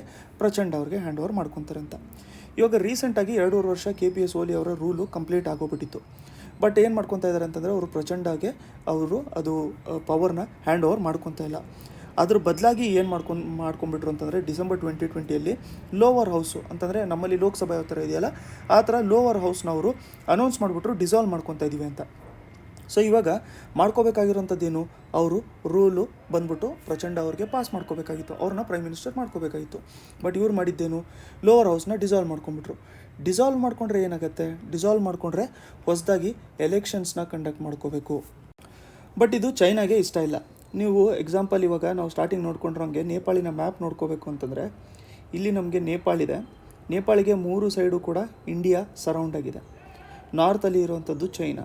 ಸೊ ನೇಪಾಳಲ್ಲಿ ಏನೇ ಆಗಬೇಕಂದ್ರೂ ಕೂಡ ಅದಕ್ಕೆ ಇಂಡಿಯಾ ಮತ್ತು ಚೈನಾ ಎರಡರಿಂದನೇ ಅಫೆಕ್ಟ್ ಆಗುವಂಥದ್ದು. ಸೊ ಅದಕ್ಕೆ ನಾವು ಇಂಡಿಯಾ ಮತ್ತು ಚೈನಾ 2 ಪರ್ಸ್ಪೆಕ್ಟಿವ್ನೇ ನೇಪಾಳಲ್ಲಿ ತೊಗೊಳಕ್ಕಾಗುವಂಥದ್ದು. ಈಗ ಬೇರೆ ಕಂಟ್ರಿ ತೊಗೋಬೇಕು ಅಂತಂದರೆ ಅದರಲ್ಲಿ ಬೇರೆ ಥರದ್ದು ಇನ್ಫ್ಲುಯೆನ್ಸು ನಾವು ನೋಡ್ಕೋಬೋದು. ಸೊ ಏನಾಗಿತ್ತು ಅಂತಂದರೆ 2017 ಕೂಡ ಇಲ್ಲಿ KPS ಓಲಿ ಏನು ಬಂದಿದ್ರಲ್ಲ ಇವರು ಸ್ವಲ್ಪ ಚೈನಾ ಕಡೆಗೆ ಮೂವ್ ಆಗ್ತಾಯಿದ್ರು. ಯಾಕೆ ಚೈನಾ ಕಡೆಗೆ ಮೂವ್ ಆಗ್ತಾಯಿದ್ರು ಅಂತಂದರೆ ಇಂಡಿಯಾ ಸ್ವಲ್ಪ ಸ್ಟ್ರಿಕ್ಟ್ ಆಗಿರುವಂಥ ಪಾಲಿಸೀಸ್ನ ಅಡಾಪ್ಟ್ ಮಾಡ್ಕೊತಾ ಇತ್ತು ನೇಪಾಳ ಅಗೇನ್ಸ್ಟು. ಯಾಕೆಂತಂದರೆ ನೇಪಾಳಿಗೆ ಕಾನ್ಸ್ಟಿಟ್ಯೂಷನ್ ಮಾಡೋಕ್ಕೂ ಕೂಡ ಇಂಡಿಯಾನೇ ಹೆಲ್ಪ್ ಮಾಡಿರೋವಂಥದ್ದು. ಅದಾದಮೇಲೆ ಇಂಡಿಯಾ ಸ್ವಲ್ಪ ಅಫೆಕ್ಟ್ ಮಾಡ್ತಾಯಿತ್ತು ಅವರಲ್ಲಿ ಪಾಲಿಸೀಸ್ನ ಚೇಂಜ್ ಮಾಡ್ಕೋಬೇಕು ಅಂತ. ಯಾಕಂತಂದರೆ ಇಲ್ಲಿ ನಮಗೆ ಬಿಹಾರ್ ಬರುತ್ತೆ. ಬಿಹಾರ್ ಮತ್ತು ನೇಪಾಳ ಮಧ್ಯದಲ್ಲಿ ನಮಗೆ ಏನು ನಮ್ಮಲ್ಲಿ ಸಿಟಿಸನ್ಸ್ ಬರ್ತಾರಲ್ಲ ಅವ್ರಿಗೋಸ್ಕರ ಕೆಲವೊಂದು ಸ್ಪೆಷಲ್ ಪ್ರಾವಿಷನ್ಸ್ ಎಲ್ಲ ಮಾಡಬೇಕು ಅಂತ ಹೇಳ್ಬಿಟ್ಟು ಇಂಡಿಯಾ ಸ್ವಲ್ಪ ಫೋರ್ಸ್ ಮಾಡ್ತಾಯಿತ್ತು. ಅದಕ್ಕೆ ನೇಪಾಳ ಏನಂತಾಯಿತು ಅಂತಂದರೆ ಇದು ನಮ್ಮ ಇಂಟರ್ನಲ್ ಮ್ಯಾಟ್ರು ಅಂತ ಹೇಳ್ಬಿಟ್ಟು. ಸೊ ಆ ಟೈಮಲ್ಲಿ ಇಂಡಿಯಾ ಬಂದ್ಬಿಟ್ಟು ಈ ಬಾರ್ಡರಲ್ಲಿ ಅನ್ಅಫಿಷಿಯಲ್ ಬ್ಲಾಕೇಡು ಕೂಡ ಹಾಕ್ಬಿಟ್ಟಿತ್ತು. ಸೊ ಅನ್ಅಫಿಷಿಯಲ್ ಬ್ಲಾಕೇಡು ಕೂಡ ಈ ಬಾರ್ಡ್ರಲ್ಲಿ ಹಾಕ್ಬಿಟ್ಟಿತ್ತು. ಸೊ ಅದರಿಂದ ಏನಾಗಿತ್ತು ಅಂತಂದರೆ ನೇಪಾಳಿಗೆ ಸ್ವಲ್ಪ ಪ್ರಾಬ್ಲಮ್ ಆಗಿತ್ತು. ಯಾವುದಕ್ಕೆ ಪ್ರಾಬ್ಲಮ್ ಆಗಿತ್ತು ಅಂತಂದರೆ ಟ್ರೇಡನ್ನು ಕ್ಯಾರಿ ಔಟ್ ಮಾಡ್ಕೊಳ್ಳೋದಕ್ಕೆ. ಯಾವ ಕಡೆನೂ ಅವ್ರಿಗೆ ಹೋಗೋಕ್ಕೆ ದಾರಿನೇ ಇರ್ತಾರಿಲ್ಲ. ಇವೆಲ್ಲ ನ್ಯೂಸಲ್ಲಿ ಅಂತಂದರೆ ಅಫಿಷಿಯಲಾಗಿ ಡಾಕ್ಯುಮೆಂಟ್ಸಲ್ಲಿ ಬಂದಿರಲಿಲ್ಲ, ಬಟ್ ಆ್ಯಕ್ಚುಲಾಗಿ ಎಲ್ಲ ಬಾರ್ಡರ್ಸ್ ಆಗಿತ್ತು. ಅಂತಂದರೆ ಯಾವುದೇ ಥರದ್ದು ಕೂಡ ನಮ್ಮಿಂದ ಅವ್ರ ಕಡೆಗೆ ಟ್ರಕ್ಸ್ ಎಲ್ಲ ಮೂವ್ ಮಾಡೋಕ್ಕೋಳಕ್ಕಾಗಲ್ಲ ಅಂತ ಹೇಳ್ಬಿಟ್ಟು ನೇಪಾಳಲ್ಲಿ ಆ್ಯಂಟಿ ಇಂಡಿಯಾ ಪ್ರೊಟೆಸ್ಟು ಕೂಡ ನಡೆದಿತ್ತು. ನೀವು ಬೇಕಾದರೆ ಅದ್ರ ಮೇಲೆ ಓದ್ಕೊಂಡಿರ್ಬೋದು. ಆ್ಯಂಟಿ ಇಂಡಿಯಾ ಪ್ರೊಟೆಸ್ಟ್ ಅಂತ ನೋಡಿಕೊಂಡ್ರೆ ನಿಮಗೆ ಇದ್ರ ಬಗ್ಗೆ ಡೀಟೇಲ್ಸ್ ಎಲ್ಲದು ಕೂಡ ಗೊತ್ತಾಗುತ್ತೆ. ಸೊ ಅದಕ್ಕೆ ನೇಪಾಳಿಗೆ ಏನು ಅನ್ನಿಸ್ತು ಅಂತಂದರೆ ಸರಿ ಈಗ ಇಂಡಿಯಾ ಮೇಲೆ ಡಿಪೆಂಡ್ ಮಾಡ್ಕೊಂಡಿದ್ರೆ ನಾವು ನಮ್ಮಲ್ಲಿ ಎಸೆನ್ಷಿಯಲ್ಸು ಕೂಡ ಬರುವಂಥದ್ದು ಡಿಫಿಕಲ್ಟ್ ಆಗುತ್ತೆ ಅಂತ ಹೇಳ್ಬಿಟ್ಟು ಇಂಡಿಯಾ ಚೈನಾ ಕಡೆಗೆ ಮೂವ್ ಆಗ್ತಾಯಿತ್ತು. ಸೊ ಆ ಟೈಮಿಂದ ಏನಾಯಿತು ಅಂತಂದರೆ ಇಂಡಿಯಾ ಬಂದ್ಬಿಟ್ಟು ಚೈನಾ ಜೊತೆಗೆ ಸ್ವಲ್ಪ ಫ್ರೆಂಡ್ಲಿ, ನೇಪಾಳ ಬಂದ್ಬಿಟ್ಟು ಚೈನಾ ಜೊತೆಗೆ ಸ್ವಲ್ಪ ಫ್ರೆಂಡ್ಲಿ ಆಗ್ತಾಯಿದೆ. ಇವಾಗ ಚೈನಾ ಜೊತೆಗೆ ನೇಪಾಳು ತುಂಬ ಕ್ಲೋಸ್ ಹೋಗಿರೋದ್ರಿಂದ ಏನಾಗಿದೆ ಅಂತಂದರೆ ನೇಪಾಳಿಂದು ಚೈನಾದು ಈ ರ್ಯಾಪೋ ಒಂದು ಡೆವಲಪ್ ಆಗೋಗ್ಬಿಟ್ಟಿದೆ, ಒಳ್ಳೆ ರಿಲೇಷನ್ನು ಡೆವಲಪ್ ಆಗೋಗ್ಬಿಟ್ಟಿದೆ KPS ಓಲಿ ಜೊತೆಗೆ. ಅದಕ್ಕೆ ಇವಾಗ KPS ಓಲಿ ಗೌರ್ಮೆಂಟ್ ಏನಾದರೂ ಚೇಂಜ್ ಆದರೆ ಅದು ಚೈನಾಗೂ ಕೂಡ ಲಾಸ್ ಆಗುತ್ತೆ. ಯಾಕೆ ಒಳ್ಳೆ ರ್ಯಾಪೋ ಅಂತಂದರೆ ನಾವು ಫಸ್ಟೇ ಡಿಸ್ಕಸ್ ಮಾಡ್ಕೊಂಡ್ರಂಗೆ ಚೈನಾದಲ್ಲಿ ಇರೋವಂಥದ್ದು ಯಾವುದು, ಕಮ್ಯುನಿಸ್ಟ್ ಪಾರ್ಟಿ ಒಳಗಡೆ ಮಾರ್ಕ್ಸಿಸ್ಟು ಮತ್ತು ಮಾರ್ಕ್ಸಿಸ್ಟ್ ಲೆನಿನಿಸ್ಟು ಮಾವೋಯಿಸ್ಟು ಆ ಥರದ್ದು ನಮಗೆ ಡಿವಿಷನ್ ನಾವು ನೋಡ್ಕೊಂಡಿದ್ದೀವಿ. ಸೊ ಚೈನಾದಲ್ಲೂ ಕೂಡ ಕಮ್ಯುನಿಸ್ಟ್ ಪಾರ್ಟಿ ಇದೆ, ನೇಪಾಳಲ್ಲೂ ಕೂಡ ಕಮ್ಯುನಿಸ್ಟ್ ಪಾರ್ಟಿ ಇದೆ. ಸೊ ಅವ್ರು ಮುಂಚೆಯಿಂದನೂ ಕೂಡ ಏನು ಮಾಡ್ಕೊಂಡಿದ್ದಾರೆ, ನೀಟಾಗಿ ಅವ್ರದ್ದು ರಿಲೇಷನ್ನ ಮೇಂಟೈನ್ ಮಾಡ್ಕೊಂಡ್ಬಿಟ್ಟಿದ್ದಾರೆ. ಇದಕ್ಕೆ ಇಂಡಿಯಾಕ್ಕೂ ಕೂಡ ಅಫೆಕ್ಟ್ ಆಗುತ್ತೆ. ಬಟ್ ಇಂಡಿಯಾಗೆ ಇದ್ರ ಬಗ್ಗೆ ಕೇಳಿದಾಗ ಇಂಡಿಯಾ ಏನು ಹೇಳಿದೆ ಅಂತಂದರೆ ಇದು ನೇಪಾಳಿಂದು ಇಂಟರ್ನಲ್ ಮ್ಯಾಟರ್ಸು, ಅವರ ಎಲೆಕ್ಷನ್ನು ಅವರ ಇಂಟರ್ನಲ್ ಮ್ಯಾಟರ್ಸು. ಅದಕ್ಕೆ ಅವ್ರು ಅದರಲ್ಲಿ ಏನು ಮಾಡ್ಕೊಂಡ್ರೂ ಕೂಡ ಅದು ಅವ್ರ ಪ್ರಕಾರನೇ ಕರೆಕ್ಟಾಗಿ ಇರೋವಂಥದ್ದು. ಇಂಡಿಯಾ ಅದರಲ್ಲಿ ಇಂಟರ್ಫಿಯರ್ ಮಾಡಲ್ಲ ಅಂತ ಹೇಳ್ಬಿಟ್ಟು ಹೇಳಿದ್ದಾರೆ. ಬಟ್ ಚೈನಾ ಅದರಲ್ಲಿ ಇಂಟರ್ಫಿಯರ್ ಮಾಡ್ಕೊಂಡಿದೆ. ಸೊ ಚೈನಾ ಏನು ಮಾಡ್ಕೊಂಡಿದೆ ಅಂತಂದರೆ ಒಂದು ಡೆಲಿಗೇಷನ್ನ ಕಳಿಸಿತ್ತು, 4 ಮೆಂಬರ್ಸ್ನ ಹಾಕ್ಬಿಟ್ಟು ಒಂದು ಡೆಲಿಗೇಷನ್ನ ಕಳಿಸ್ಕೊಂಡ್ಬಿಟ್ಟಿತ್ತು. ಈ ಡೆಲಿಗೇಷನ್ ಏನು ಮಾಡಿತ್ತು ಅಂತಂದರೆ, ಇದು ನೇಪಾಳಲ್ಲಿ ಏನು 2 ಪಾರ್ಟಿಗಳಿದಾವಲ್ಲ, ಇಲ್ಲಿ ಓಲಿ ಅವ್ರದ್ದು ಮತ್ತು ಪ್ರಚಂಡ ಅವ್ರದ್ದು. ಸೊ 2 ಪಾರ್ಟಿ ಮಧ್ಯದಲ್ಲಿ ಒಂದು ಕಾಂಪ್ರಮೈಸ್ ತೊಗೊಂಬರ್ಬೇಕು ಅಂತ ಹೇಳ್ಬಿಟ್ಟು ಒಂದು ಡೆಲಿಗೇಷನ್ನ ಕಳಿಸಿತ್ತು. ಬಟ್ ಆ ಡೆಲಿಗೇಷನ್ನು ಅನ್ಸಕ್ಸಸ್ಫುಲ್ ಆಗೋಗ್ಬಿಟ್ಟಿತ್ತು. ಆದರೆ ಮುಂಚೆ ಅಗ್ರಿ ಮಾಡ್ಕೊಂಡಿರೋಂಥ ಟರ್ಮ್ಸ್ ಏನು, 2.5 ಇಯರ್ಸ್ವರೆಗೂ KPS ಓಲಿ ಇರ್ತಾರೆ ಅಂತ ಅಲ್ವಾ. ಬಟ್ 2.5 ಇಯರ್ಸ್ ಆದಮೇಲೆ KPS ಓಲಿ ಪವರ್ ಕೊಡಲಿಲ್ಲ ಅಂತ ಹೇಳ್ಬಿಟ್ಟು ಅವ್ರನ್ನ ಪಾರ್ಟಿ ಪ್ರೆಸಿಡೆನ್ಶಿಪ್ಪಿಂದ ಅವ್ರನ್ನ ತೆಗೆದುಬಿಟ್ಟಿದ್ದಾರೆ. ಅದ್ರ ಜೊತೆಗೆ ಇವರು ಏನು ಮಾಡಿದರು, ಲೋವರ್ ಹೌಸ್ನ ಡಿಸಾಲ್ವ್ ಕೂಡ ಮಾಡ್ಕೊಂಡ್ಬಿಟ್ಟಿತ್ತು.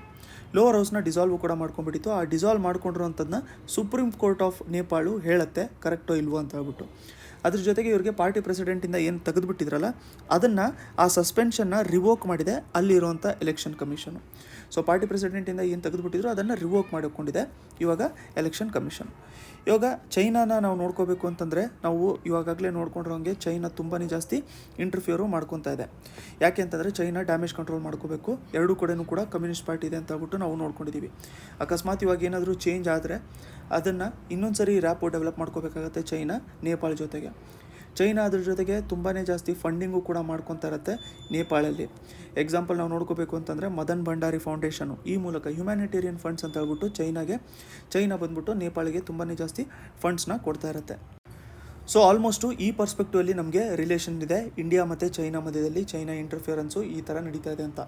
ಸೊ ನೀವು ಇದರಲ್ಲಿ ಪ್ರತಿಯೊಂದು ನೇಷನ್ನು ಕೂಡ ಎಕ್ಸ್ಪ್ಲೇನ್ ಮಾಡಿದ್ಮೇಲೆ ಇಷ್ಟೊಂದು ಜಾಸ್ತಿ ಇನ್ಫಾರ್ಮೇಷನ್ ಬರೆಯೋ ಹಾಗಿಲ್ಲ. ಯಾಕಂತಂದರೆ ತುಂಬಾ ಜಾಸ್ತಿ ಕಂಟ್ರೀಸ್ ಇರೋದ್ರಿಂದ ನೀವು ಅಟ್ಲೀಸ್ಟ್ ಒಂದು 200 ವರ್ಡ್ಸು ಇಲ್ಲಾಂತಾರೆ 150 ವರ್ಡ್ಸಲ್ಲಿ ಅದನ್ನು ಮುಗಿಸ್ಕೊಂಡ್ಬಿಟ್ಟಿರಿ.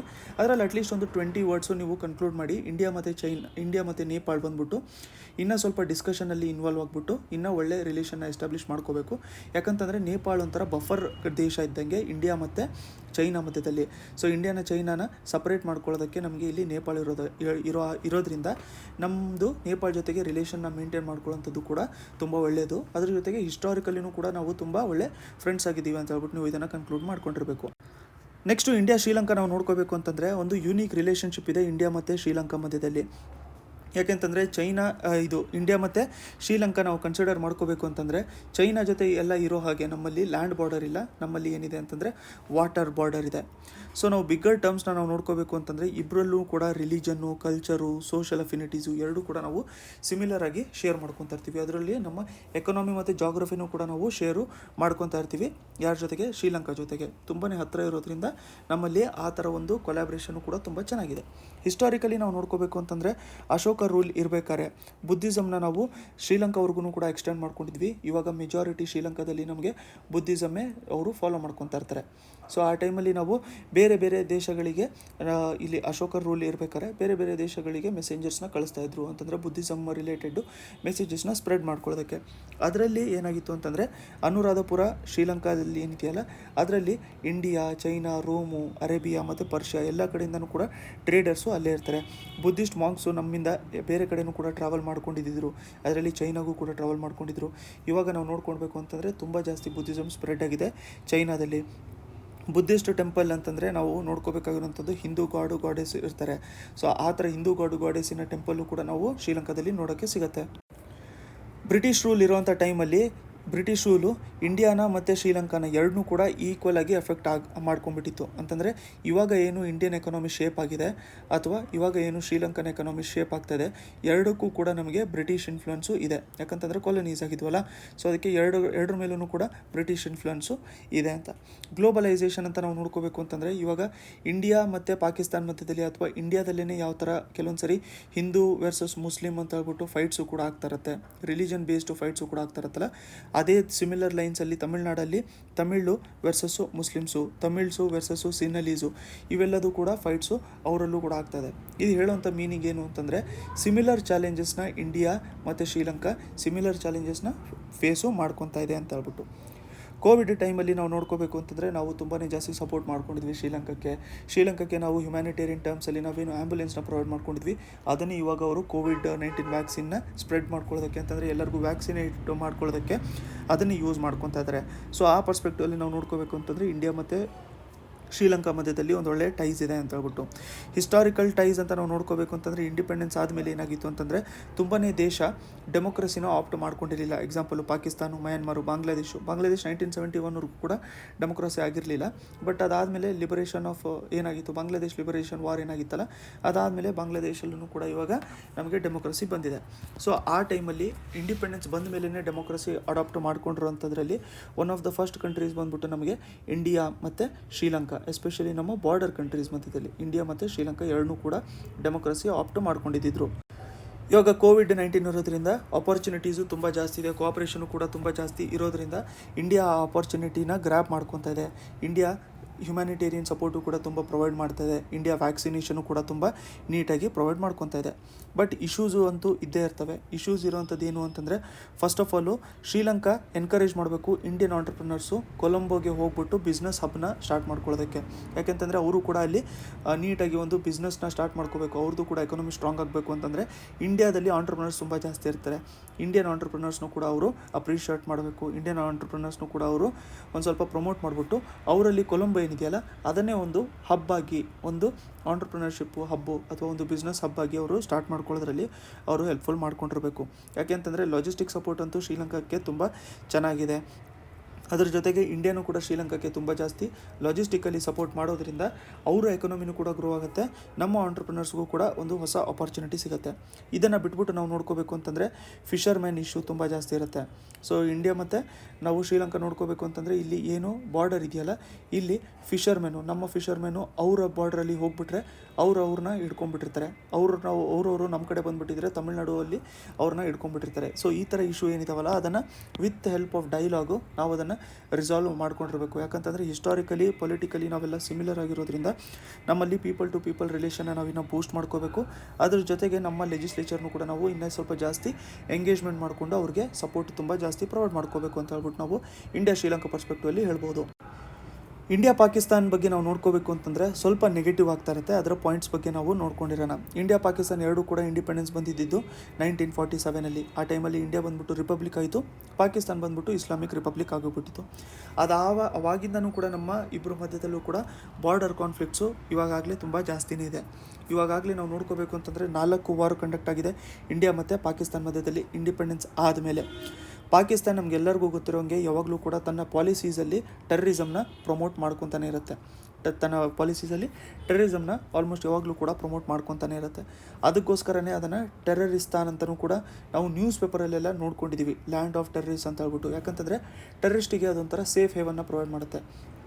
ಟೆರ್ರಿಸಮ್ನ ಯಾವ ಥರ ಪ್ರಮೋಟ್ ಮಾಡುತ್ತೆ ಅಂತಂದರೆ, ಇವಾಗ ನೋಡಿ ಅವರಲ್ಲೂ ಕೂಡ ಟೆರ್ರಿಸಮ್ ಅಂತ ಅವರು 2 ಥರ ನೋಡ್ಕೊತಾರೆ. ಒಂದು ಗುಡ್ ಟೆರ್ರಿಸಮು, ಒಂದು ಬ್ಯಾಡ್ ಟೆರ್ರಿಸಮ್ ಅಂತ.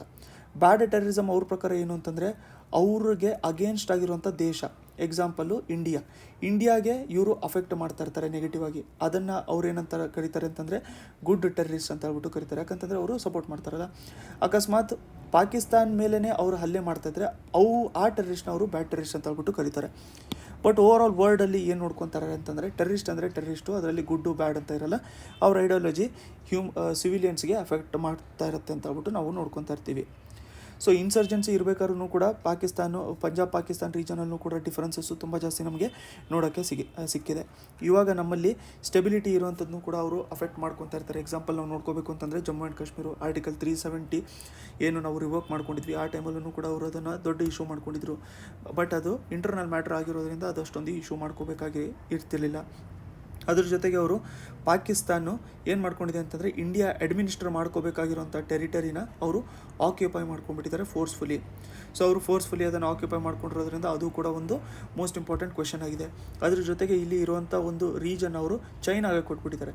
ಸೊ ಫಸ್ಟ್ ಆಫ್ ಆಲ್ ಅವರೇ ಅದನ್ನು ಆಕ್ಯುಪೈ ಮಾಡ್ಕೊಂಡು ಇಟ್ಕೊಂಡಿದ್ದಾರೆ, ಅದೇ ಇಲ್ಲಿಗಲು. ಅದರಲ್ಲಿ ಅದನ್ನು ಚೈನಾಗೆ ಅವರು ಗಿಫ್ಟ್ ಮಾಡ್ಕೊಂಡ್ಬಿಟ್ಟಿದ್ದಾರೆ. ಸೊ ಚೈನಾನು ಅದನ್ನು ನೋಡ್ಕೊತಾ ಇದೆ, ಇಲ್ಲಿ ಚೈನಾ ಪಾಕಿಸ್ತಾನ ಎಕನಾಮಿಕ್ ಕಾರಿಡೋರ್ ಅಂತ. ಸೊ ಅದಕ್ಕೆ ಅವರು ಕೂಡ ಪ್ರಮೋಟ್ ಮಾಡ್ಕೊತಾ ಇದ್ದಾರೆ. ಅವ್ರು ಹೇಳೋ ಪ್ರಕಾರ ಏನು ಅಂತಂದರೆ ಇದನ್ನು ಬೇರೆಯವರು ಕೂಡ ಯೂಸ್ ಮಾಡ್ಕೋಬೋದು ಅಂತ. ಬಟ್ ಎಲ್ಲರೂ ಕೂಡ ನೋಡ್ಕೊಳ್ಳೋದು ಏನು ಅಂತಂದರೆ, ಈಗ ಇಂಡಿಯಾಗೆ ಅದು ಇಷ್ಟ ಇರಲಿಲ್ಲ ಅಂತಂದರೆ ಬೇರೆ ಯಾವ ದೇಶ ಅದನ್ನು ಯೂಸ್ ಮಾಡ್ಕೊಳ್ಳುತ್ತೆ. ಸೊ ಅದಕ್ಕೆ ಅದು ಯೂಸ್ ಮಾಡ್ಕೊಳ್ಳೋಂಥ ಕ್ವೆಶನ್ ಕೂಡ ನಮಗೆ ಬರ್ತಾ ಇರಲ್ಲ. ಬಟ್ ಪ್ರಾಬ್ಲಮ್ ಇಂಡಿಯಾಗೆ ಏನಾಗಿದೆ ಅಂತಂದರೆ ಇಲ್ಲಿ ಅಫ್ಘಾನಿಸ್ತಾನ್ಗೆ ನಮಗೆ ರೂಟ್ ಏನಿತ್ತಲ್ಲ ಆ ರೂಟು ನಮಗೆ ತಪ್ಪೋಗ್ಬಿಟ್ಟಿದೆ. ಇವಾಗ ಅವರು ಟೆರರಿಸಮ್ನ ತುಂಬ ಜಾಸ್ತಿ ಪ್ರಮೋಟ್ ಮಾಡ್ತಿರೋದ್ರಿಂದ ಪಾಕಿಸ್ತಾನ ಗ್ರೇ ಲಿಸ್ಟಲ್ಲೂ ಕೂಡ ಇಟ್ಕೊಂಡ್ಬಿಟ್ಟಿದ್ದಾರೆ ಫೈನಾನ್ಷಿಯಲ್ ಆ್ಯಕ್ಷನ್ ಟಾಸ್ಕ್ ಫೋರ್ಸಲ್ಲಿ. ಸೊ ಅವರು ಅವಾಗವಾಗ ಗ್ರೇ ಲಿಸ್ಟ್ನ ರಿವೈಸ್ ಮಾಡ್ಕೋಬೇಕು ಅಂತ ಅವಾಗವಾಗ ಕೆಲವೊಂದು ನಾವು ಸ್ಟೆಪ್ಸ್ ತೊಗೊಂಡಿದ್ವಿ. ಆ ಟೆರರಿಸ್ಟ್ನ ನಾವು ಅರೆಸ್ಟ್ ಮಾಡ್ಕೊಂಡಿದ್ದೀವಿ, ಇವ್ರನ್ನ ಅರೆಸ್ಟ್ ಮಾಡ್ಕೊಂಡಿದ್ದೀವಿ, ಫಂಡಿಂಗ್ಸ್ನ ಸ್ಟಾಪ್ ಮಾಡಬೇಡಿ ಅಂತ ಹೇಳ್ಬಿಟ್ಟು ಹೇಳ್ತಾ ಇರ್ತಾರೆ. ಬಟ್ ಆನ್ ಗ್ರೌಂಡು ಅವರು ಯಾವುದೇ ಥರದ್ದು ಏನು ಚೇಂಜಸ್ಸು ಮಾಡ್ಕೊಂಡಿರಲ್ಲ. ಅವರಲ್ಲಿ ಆ್ಯಕ್ಚುಲ್ ಆಗಿರುವಂಥ ಪೊಲಿಟಿಷಿಯನ್ಸ್ ಆಗಿ ಅಲ್ಲಿ ಅಡ್ಡಾಡ್ತಾ ಇರ್ತಾರೆ. ಪ್ರಾಬ್ಲಮ್ ಇನ್ನೊಂದು ಏನಾಗುತ್ತೆ ಅಂತಂದರೆ, ಈಗ ಯಾವ್ದಾದ್ರು ಒಂದು ಆರ್ಗನೈಸೇಷನ್ನ ಟೆರರಿಸ್ಟ್ ಆರ್ಗನೈಸೇಷನ್ ಅಂತ ಹೇಳ್ಬಿಟ್ಟು ಡಿಕ್ಲೇರ್ ಮಾಡ್ಕೊಂಡ್ರೆ ಅಲ್ಲೇನು ಮಾಡ್ಕೊತಾರೆ, ಆ ಆರ್ಗನೈಸೇಷನ್ನ ಕ್ಲೋಸ್ ಮಾಡಿಬಿಟ್ಟು ಹೊಸ ಹೆಸರು ಇಟ್ಕೊಂಡ್ಬಿಡ್ತಾರೆ. ಈಗ ಹೊಸ ಹೆಸರು ಇಟ್ಕೊಂಡ್ಬಿಟ್ರೆ ಮತ್ತೆ ಹೊಸದಾಗಿ ಪಾಸ್ ಮಾಡಬೇಕಲ್ಲ. ಸೊ ಈ ಹೆಸರು ಇಟ್ಕೊಂಡ್ಬಿಟ್ಟಿದ್ದಾರೆ, ಅದಕ್ಕೂ ಅವರೇ ಲೀಡರ್ ಇದ್ದಾರೆ ಅಥವಾ ಅವರೇ ಬ್ರಾಂಚ್ ಅವರು ಲೀಡರ್ ಇದ್ದಾರೆ.